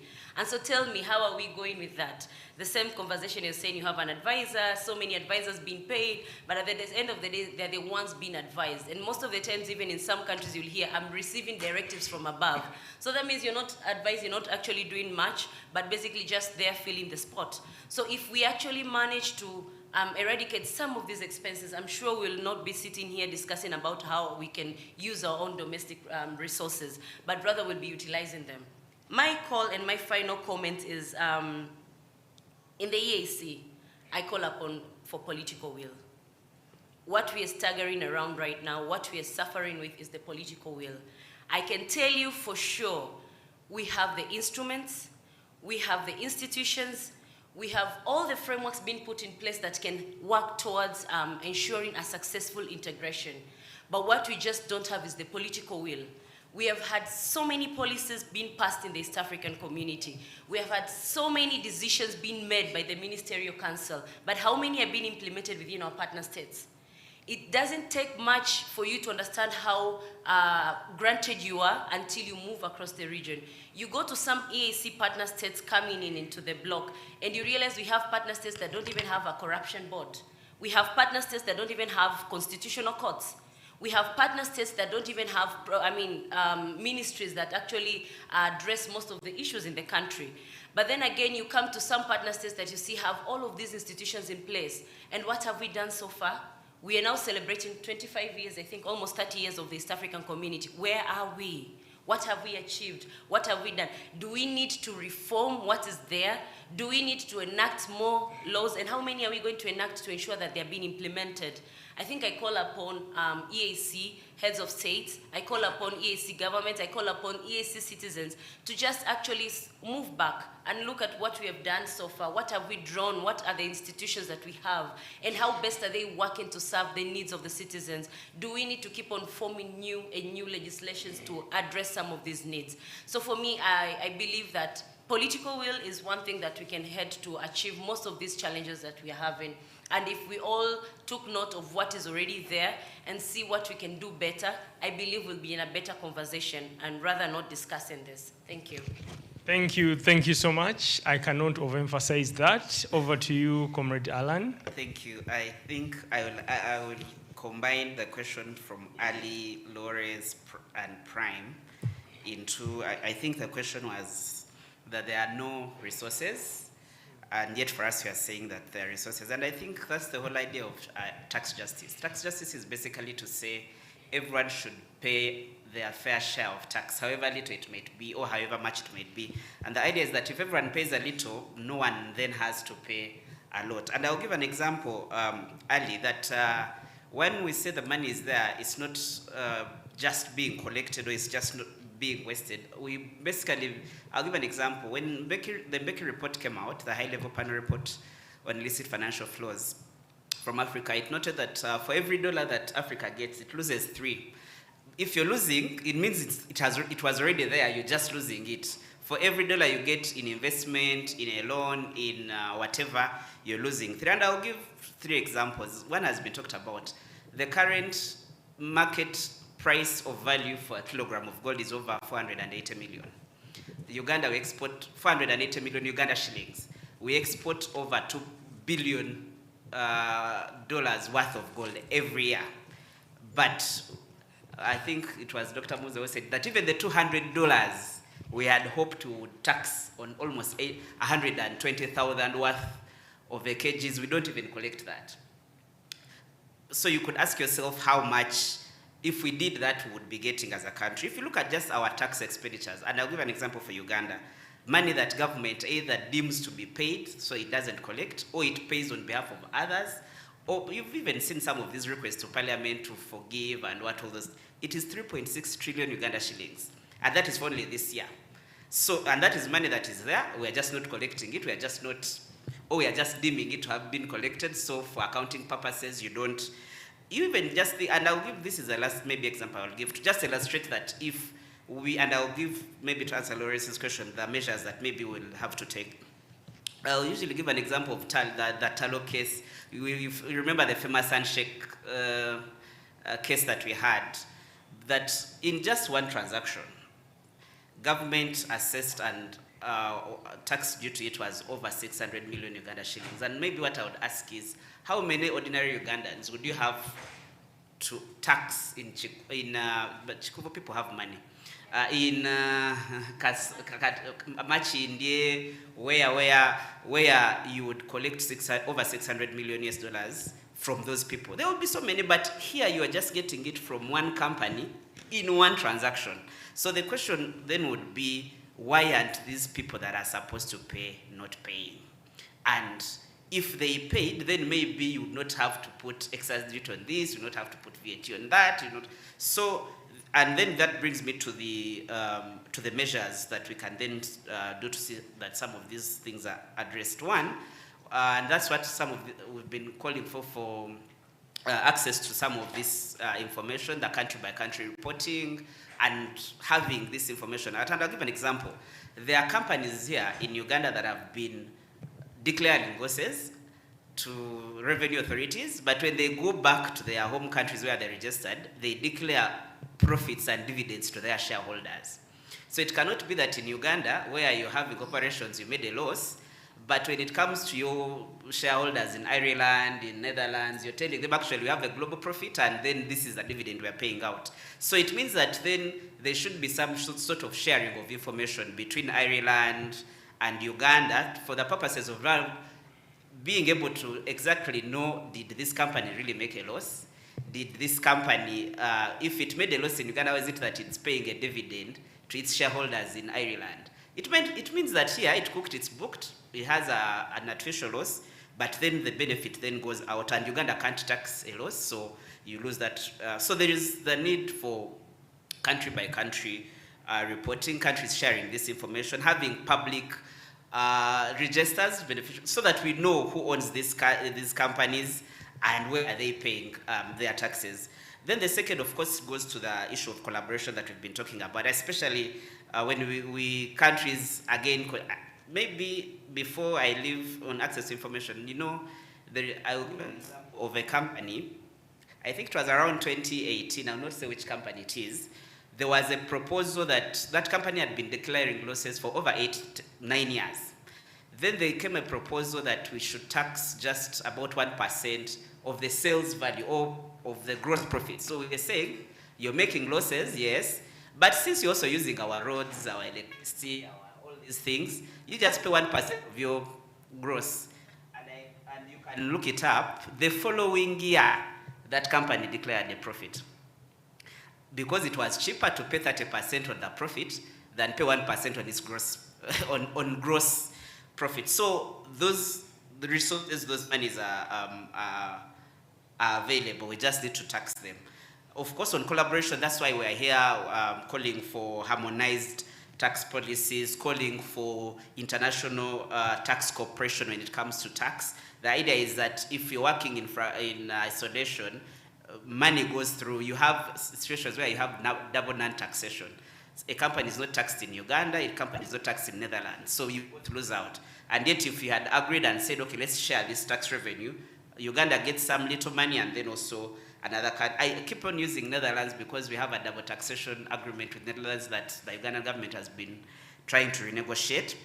But it also has it also exemplifies some of the issues that we've been having when it comes to taxation of multinational companies and taxation of high net worth individuals. And maybe lastly, in terms of the measures, we should also have some bit of improved tax administration. Of course, I know our revenue authorities are doing their best given the circumstances, but the idea would be, again, to say that there are quite a number of people that are not traceable or that are not, I will not say not in the money economy, but they cannot be found when it comes to in matters of getting their fair share of tax. And I'll give an example that there are sectors in this country, I'll just give agriculture, where we know for a fact that certain farmers are really rich. They are really rich, but if they told some of these farmers to say, okay, you contribute the little you can contribute the same way the teacher, the doctor, the lawyer, or even anyone else is doing, then you have a problem. But the idea is that if we have improved tax administration, we can get some of these people within the tax bracket. And this all is to say that if everyone paid a little, no one has to pay a lot. So I still believe the resources are here. We just have to reach out for them and get them. Thank you. Thank you so much, Comrade Alan, for that. Maybe just to add 1 cent on that conversation is the fact that our countries are capital importing countries. We attract profit-seeking finance, and so a lot of value is lost, especially through IFFs. And we've been talking about the issue that the issue of IFFs is deeper in extractive sector. So that explains more around that. So I will skip Comrade Aloysius, then get to James Kinyua to share final thoughts and reflections, but also make it regional, make it targeted. This is your final sharing. And this press briefing really is covering the ESC and the SADC sub-regions. Thank you. Yeah, sure. I'll start with the first question that was, why are we not implementing strong anti-corruption and IFF laws, yet we have good legal frameworks? I'll start by saying that for sure, yes, we have solid legal framework within the EAC, but the implementation gaps are still there to date because, number one, our institutions are not really that strong. The government cannot even guarantee the independence of those independent institutions that are even supposed to monitor and even enhance transparency and accountability within the region. As well, when we look even into our annual budget, some of these institutions are not really funded fully as they need to be funded. Like in the case of Kenya, we see a lot of renovation of office budgets and some other funny budget lines. Yet we see law enforcement agencies keep crying day in, day out that they report to the office just to make sure the day ends and they report that they have attended in their duties. But it's not possible because of the limited resources that we have. I've talked about political interference. You'll get to find that the political class, one way or another, always wants to have a way in their daily affairs and such. So that actually gets to limit the way we get to implement our laws and the entire legal framework that we have, and it gets to ensure that we have low accountability and transparency. So we need to strengthen those institutions. We need to ensure independence of these offices. We need to also empower our citizens, empower the media, and even, right now there's a Civicus report that has been out for the entire East African community. And we are seeing what a continuing and worrying trend whereby the civic space has been suppressed. So we need to ensure that the civic space is not suppressed, so that we always get to speak truth to power, and we can see real action in areas that we are seeing a lack of implementation. Secondly, there was the question of why is there still inequality within the EAC. As we speak, I was looking at my phone, I saw a message of someone, I even don't know who it is, who has just asked me. I helped them I helped them get a job. They are even willing to pay a bribe to get that job. So you can see the depths of where we have landed ourselves, we have gotten ourselves into. So corruption here actually diverts resources that are meant for public use. I talked about linking DRM with human right perspective of issues. And that way it's when the point will hit home, and you'll get to see there's a lot of inequalities, just as the question has been asked. So you'll get to find that when such a person who is even willing to pay for bribes, or even others who have paid for bribes to get jobs, it actually affects the factor that is called meritocracy. You don't have the right person for the right job in that office. And then it will lead to the very first question on why are we not implementing our laws? Because we have people in office who do not know how to carry out their mandate on a daily basis. So in short, what I'm trying to say is that this will get to reduce inefficiency when we lack meritocracy, or when we don't have the right man for the right job in office.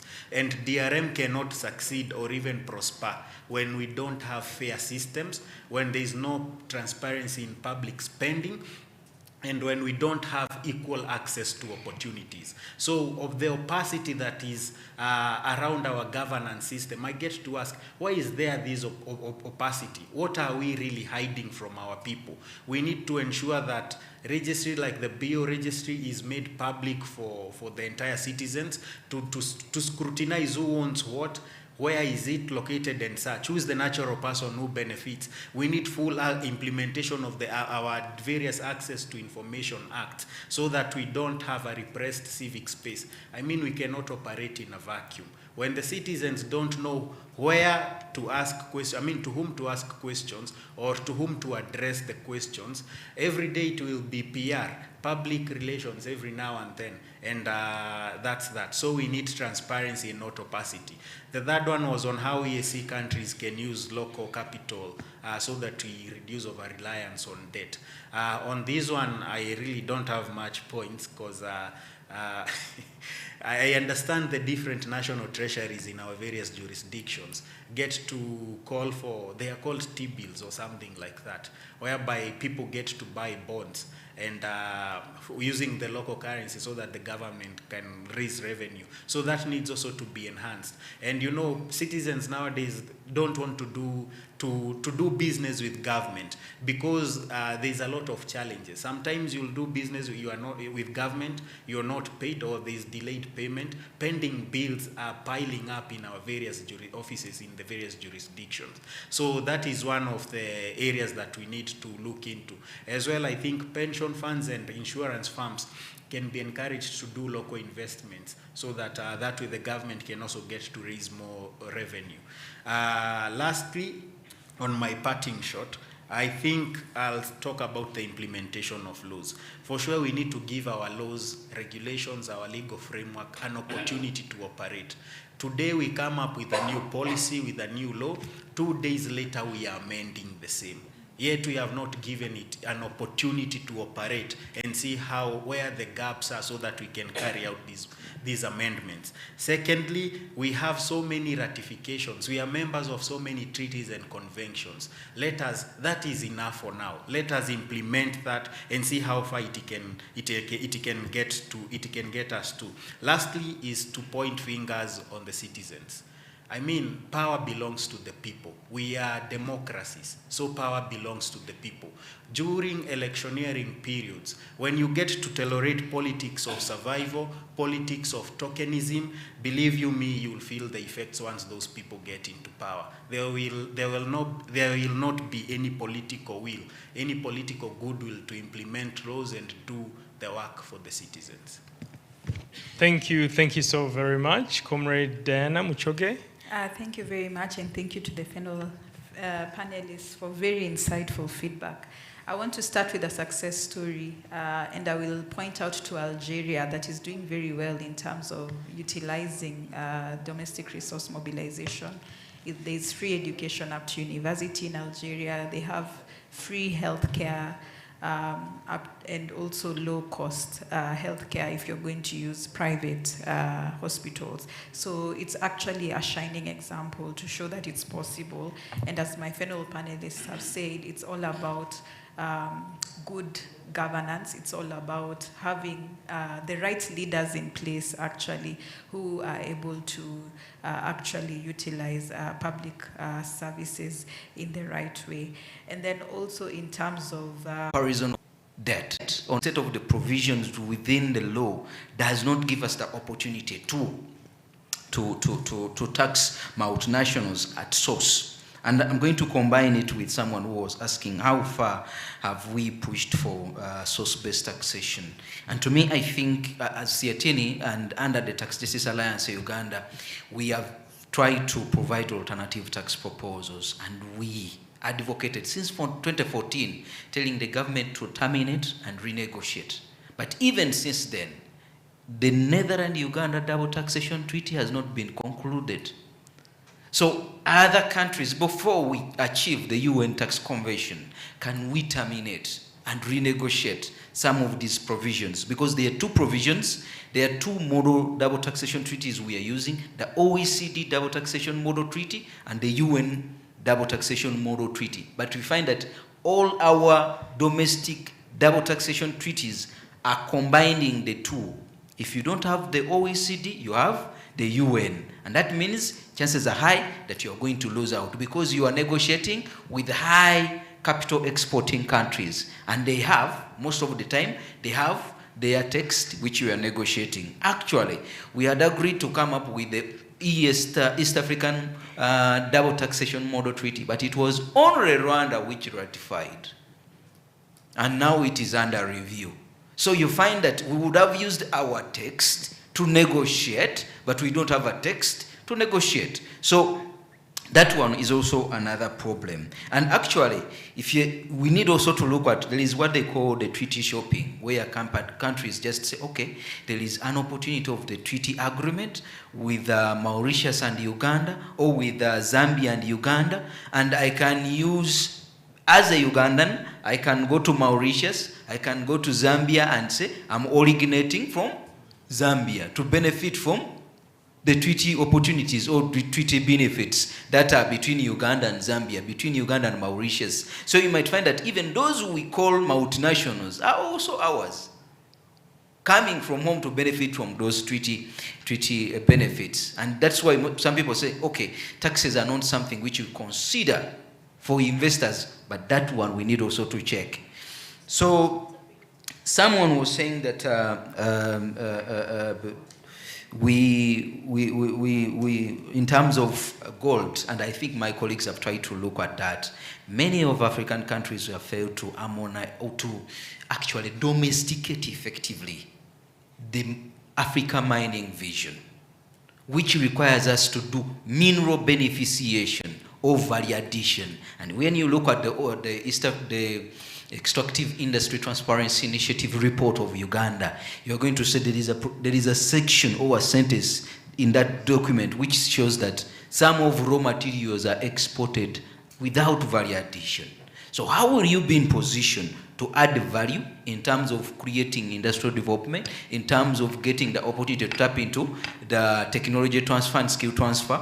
And then, because we have a number of provisions and conventions that are helping us to align ourselves, but we have not. And to me, I think if we can do that, we can be in position to have value Someone was talking about, I think it was Dr.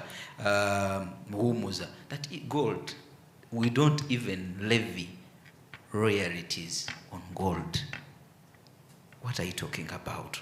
And then you forgot of what is happening in terms of decommissioning. You go down there, the pits are empty, and we could have used those money for decommissioning, but even we don't have a decommissioning plan. Most of them, they are not accessible. As I'm finalizing with the question, someone also, my colleague were able to talk about the money, and I was trying to look at how are we scoring as Uganda Revenue Authority in terms of revenue collection. 2020, 2021, we had 19, we collected 19 plus. 2020, 2021, 2022, we collected 21. 2022, 2023, we collected 25. 2023, 2024, we collected 27. 2024, 2025, we collected 31. Don't we have revenue? The challenge we have even was on the aspect, we agreed on fiscal consolidation with 3 pillars. The first pillar is checking on nugatory expenditure. They have talked about the ministries and advisors we have, the cars that are running every time, and then we failed on that. Reducing on borrowing, the member of parliament told you, they passed 9.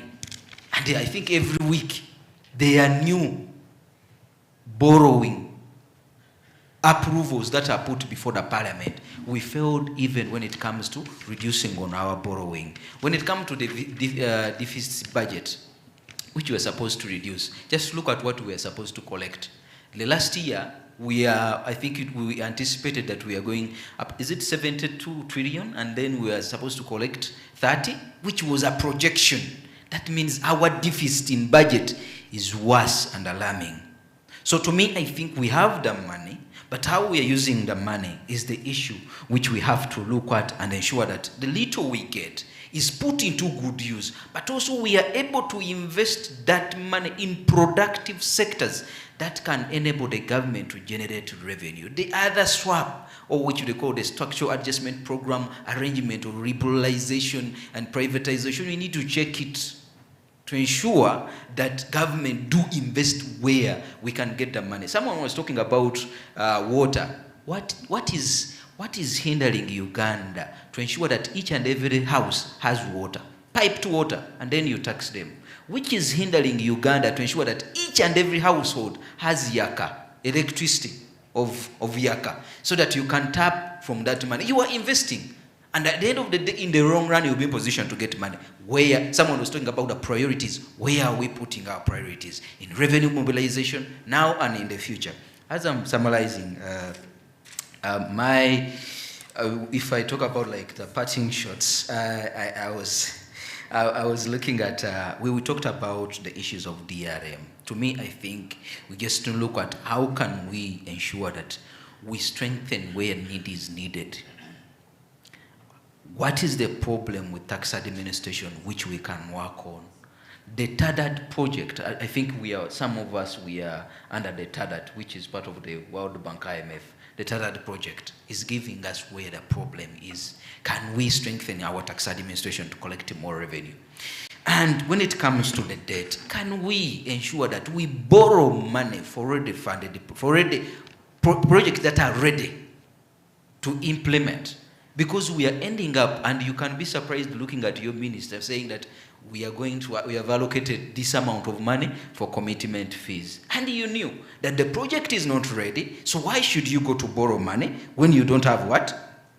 A ready project. Secondly, we need to strengthen our negotiators from the tax perspective, but also even from the debt perspective. And now when it comes to the UN Tax Convention, we need to strengthen them, but make sure that they are funded to be able to be there to negotiate on our behalf for what we can call a negotiation, for what we can consider something right for us. Because if they are not there, we will be forced or challenged when it comes to domestication of these laws effectively, because you don't know where even you can put it in your domestic laws.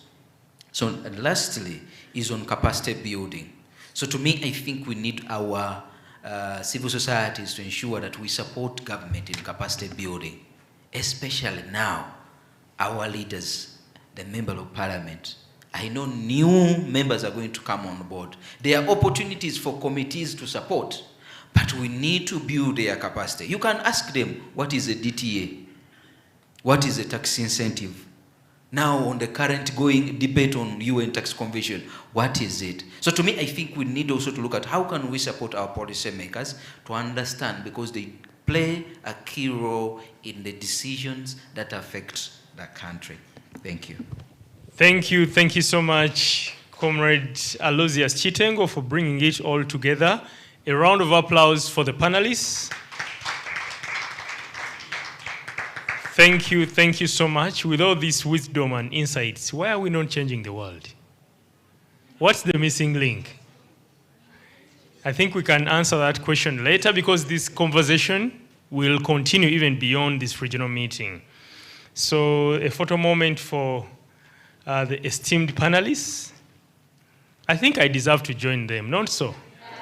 Hey.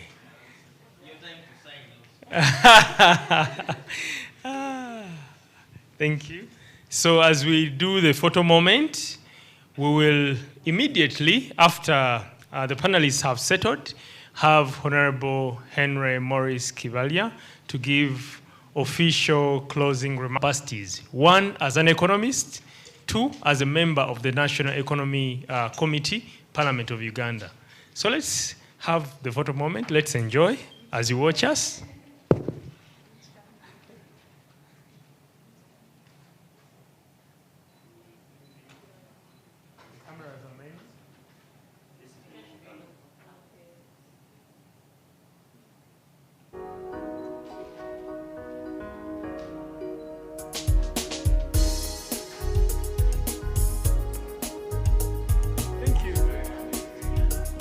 So thank you so much, comrades. Aluta continua. I would like to now invite Honorable Henry Morris Kivalia to give official closing remarks. And after the closing remarks, some goodies are up for grab. So don't go yet. They will be brought to you at your convenience. Thank you. A round of applause to Herbert.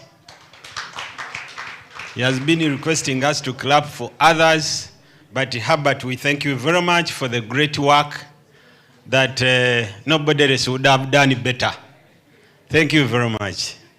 When I was coming, Hilda told me people are hungry, so I should be very brief. But I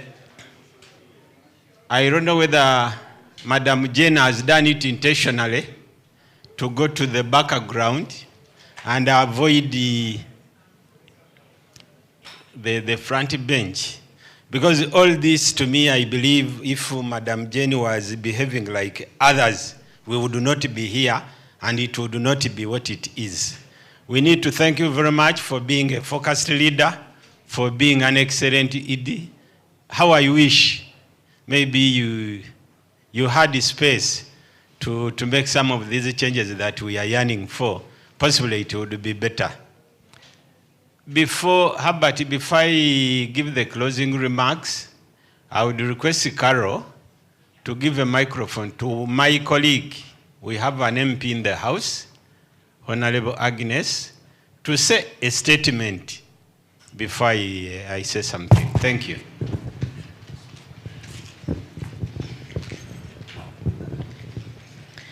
Thank you very much, Honorable Chibalia.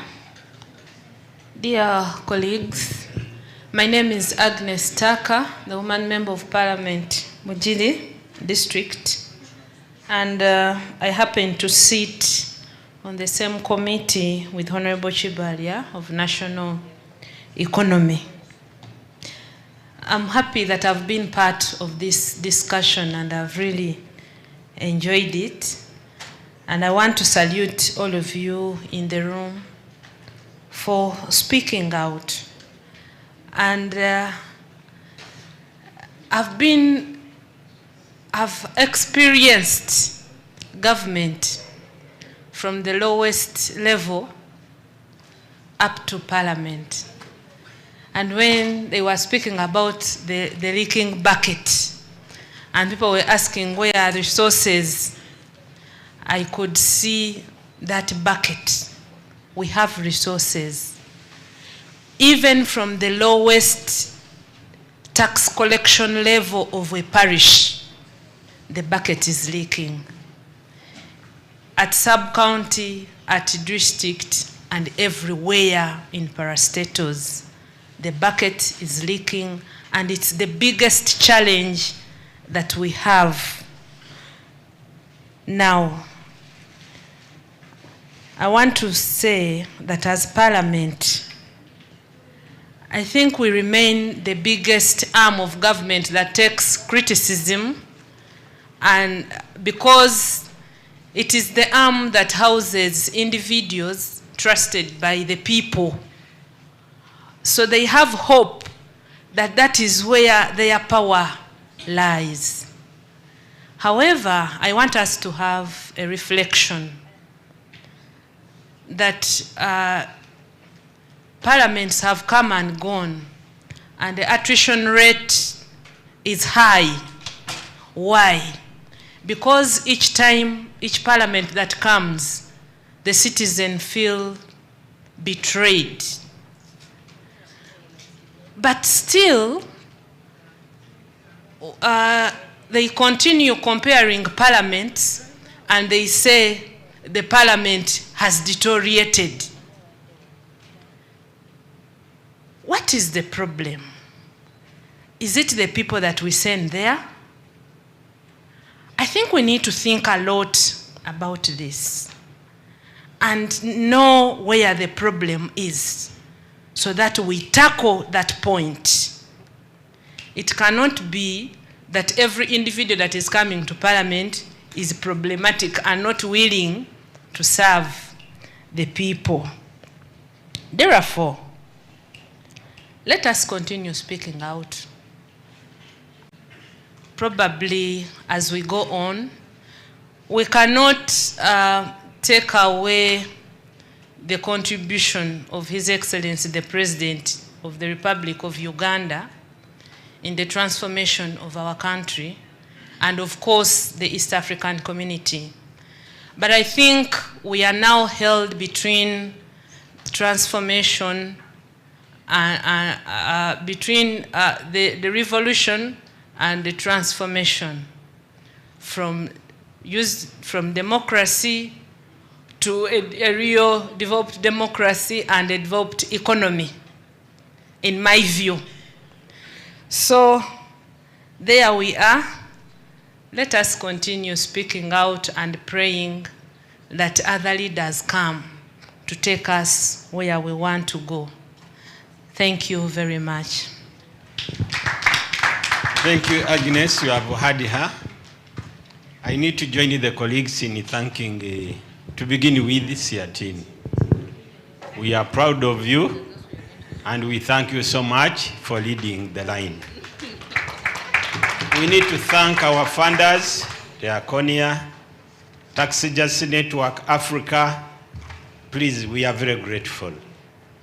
Then from Government, Ministry of Finance, I think the colleague left, but our regards should be passed over.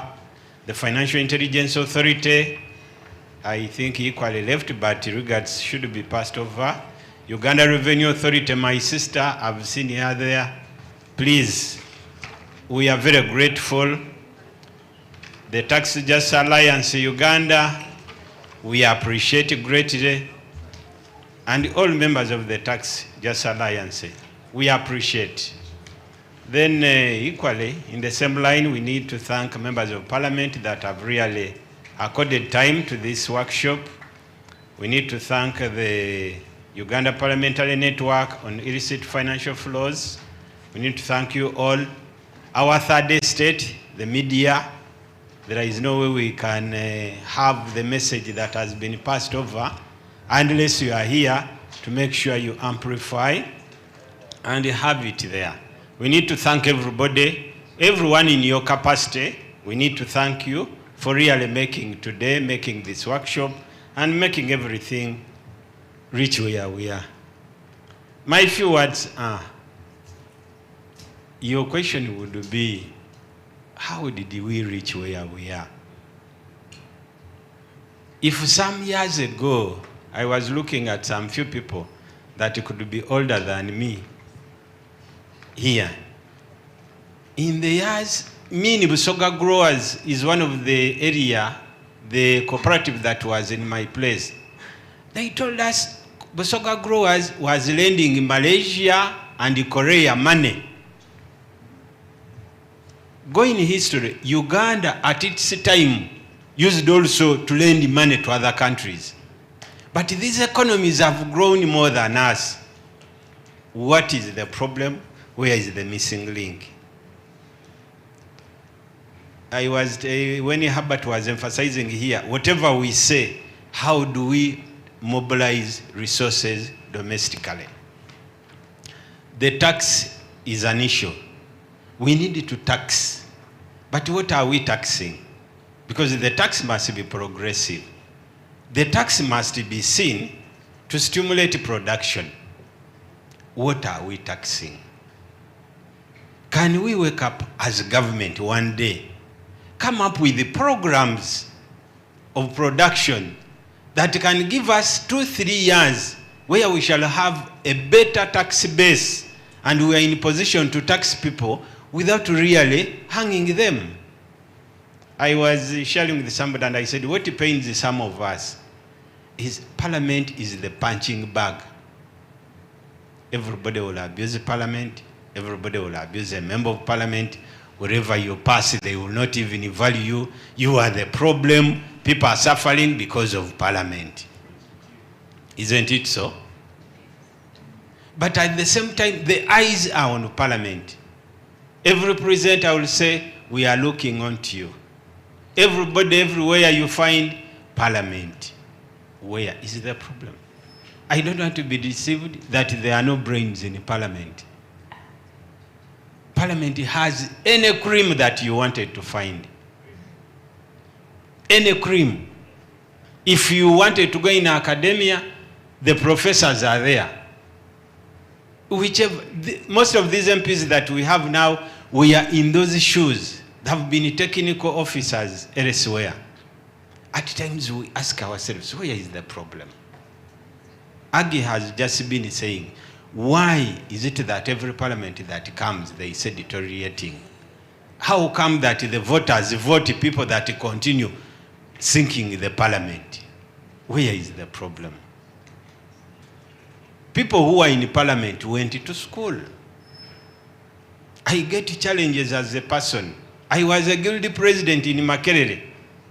If anybody wanted to find one of the best guild presidents ever produced by Makerere, where is the problem? I was with Gobi, the PSST, in class when we are doing masters in economic policy and planning. Where is the problem? Why is Parliament the problem ever?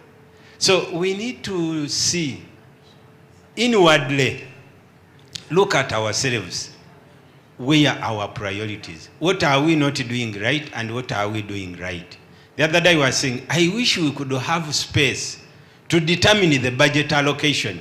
Maybe possibly, also in the column of the budget now, we put some money for NGO programs because the voters now can only listen to NGOs. They are no longer interested in listening to politicians. If you have any message to pass over, let it go through the NGOs. The civil society organizations, they are the ones that will have message reach the voters. But a politician, Chibali has come, they will all come in a number that you can't understand. But they are only interested in one thing. Give them their transport refund. If you make you give them transport refund before they settle, you will not have anybody in the room.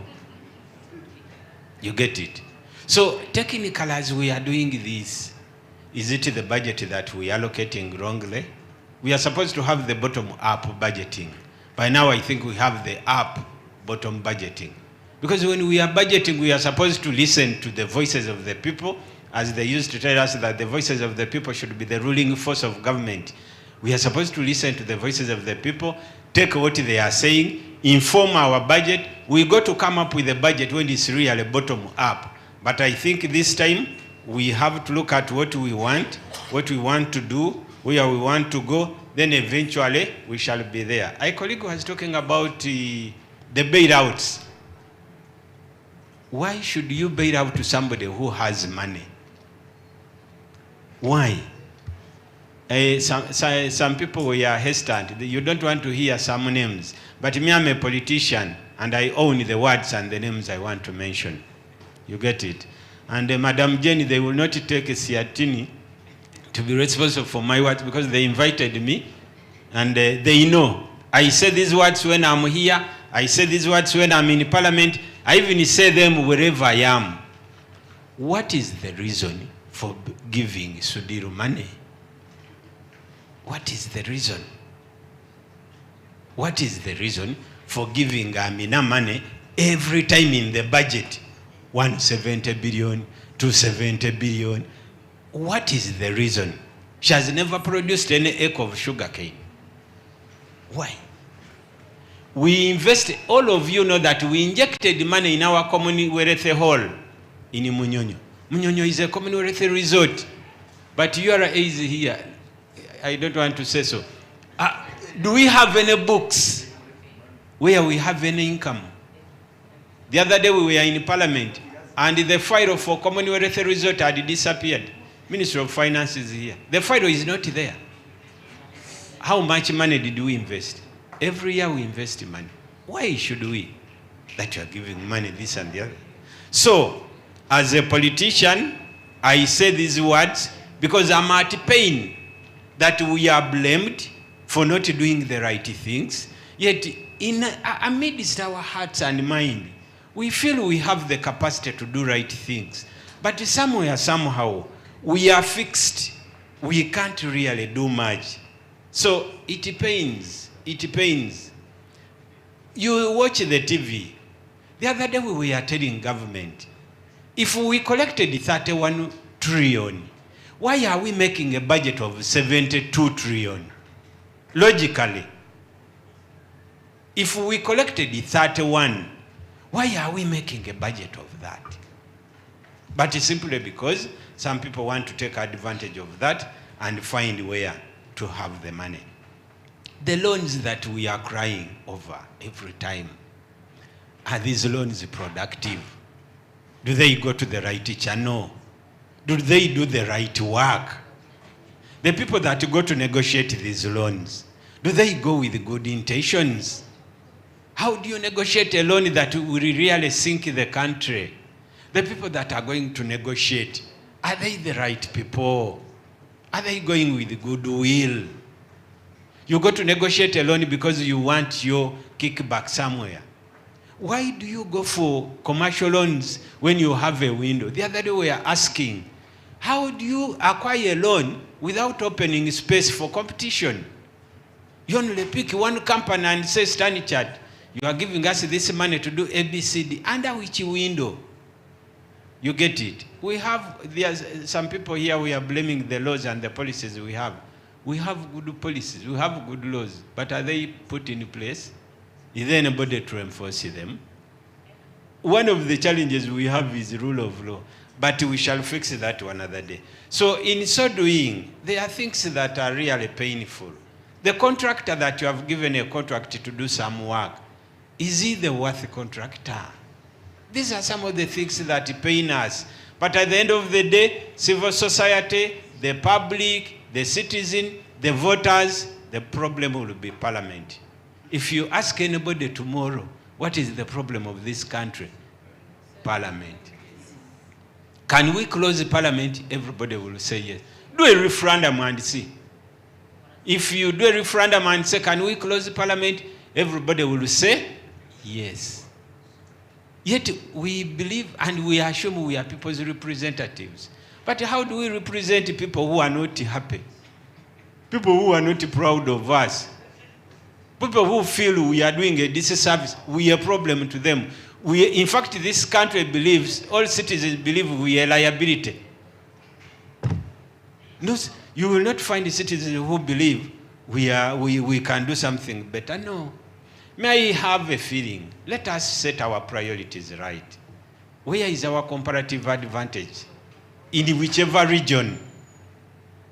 Where is our comparative advantage? What can we do better? Where should we channel the resources? But Uganda is here, is there, is here, is here. If somebody wanted to know what Uganda can do best or produce best, what is it? At least those years of Idi Amin, we had the copper, they could say copper, cotton, and coffee. Now what do we have? What is our... If you went to class and asked the cash crop of Uganda, what is it? What do we have best? People were talking about gold here. When somebody mentioned gold, Hilda got concerned and said somebody is made, but is there evidence? At Parliament, we have complained. The URA person is there. What is the tax on the kilo of gold? Do you know it? What is the tax on the kilo of gold? It's embarrassing and shaming that the most precious metal in Uganda. So let us have some programs, let us have things that can really put us in a better place, that can make us move over to another stage. Everybody has cried about corruption. Who are the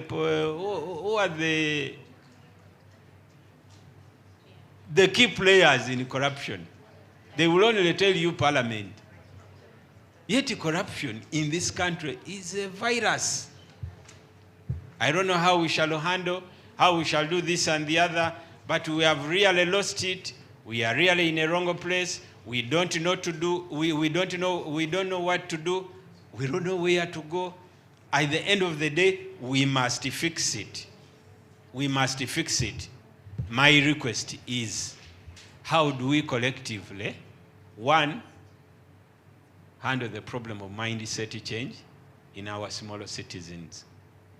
Because the citizens down there, much as they blame Parliament, also what they do and their reasoning and their focus is different. You get it?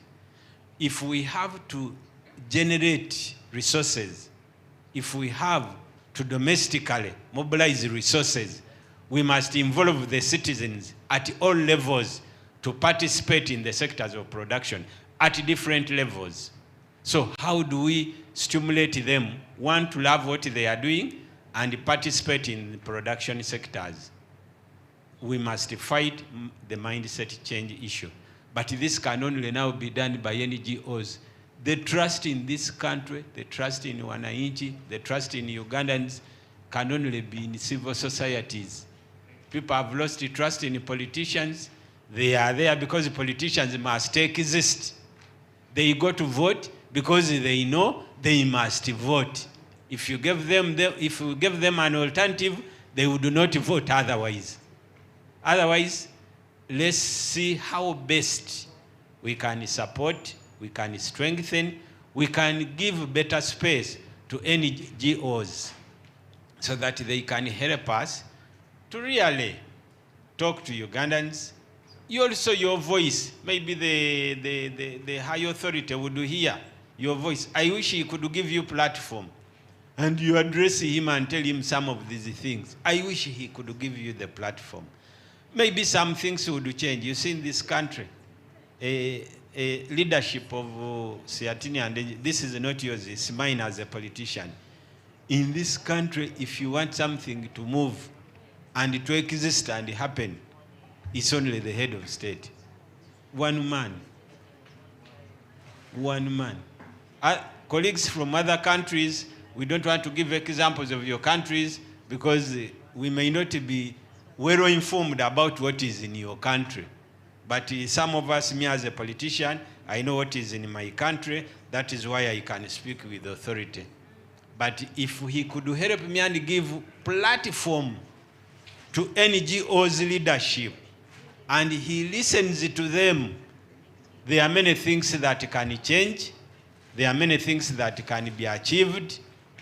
The last word is, as you see as politicians, don't think that we are insensitive to the cry of the public. No. We are not insensitive. I was discussing with Hilda, and I was telling her I'm changing from the world of politics. I also want to go to the NGO world and see how it feels to squeeze the politicians this side when I'm the other side. We are not insensitive. We feel for people. We wish people well. We wish to see a better country. But the factors, as Herbert was asking, where is the missing link? It's a question to everybody. Where is the missing link?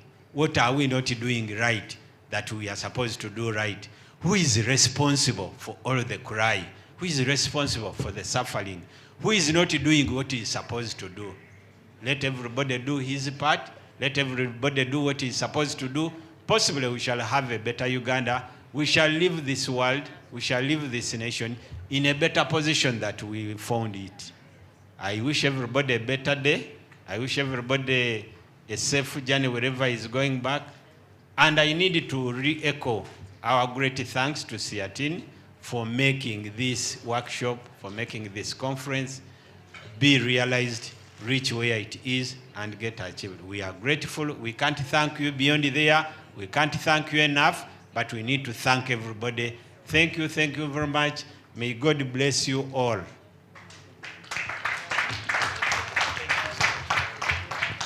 A better round of applause for Honorable Henry Morris Kivalia.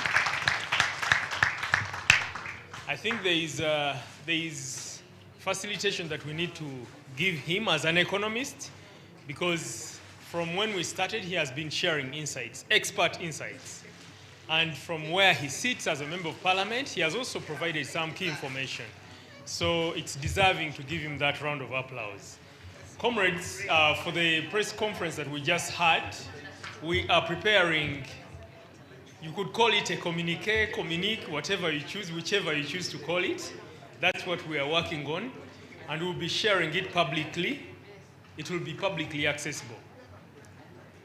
So from here, we are going to receive some goodies. Actually, the distribution has already started. It's a bonanza. I hope the team is not live streaming this. Yes, everyone will get. Tell your neighbor. I would like to make some appreciations and recognitions. Thanks to all of us who are here. Thanks to all the partners of Siatini. Thanks to the media team. Thanks to the Lens media team. Thanks to the hotel in absentia because they are not here. We have survived the 2 days, and here we are, receiving goodies. We wish all of you journey masses to your final destinations. I kindly request that we go to a desk, the last table at the end, but on one by one, case by case basis, so that we are served accordingly. I don't know what we will be served, but there is serving going on there. And this is where we end our regional meeting. But we are not ending the discussion. Let's continue to engage online. Thank you so much.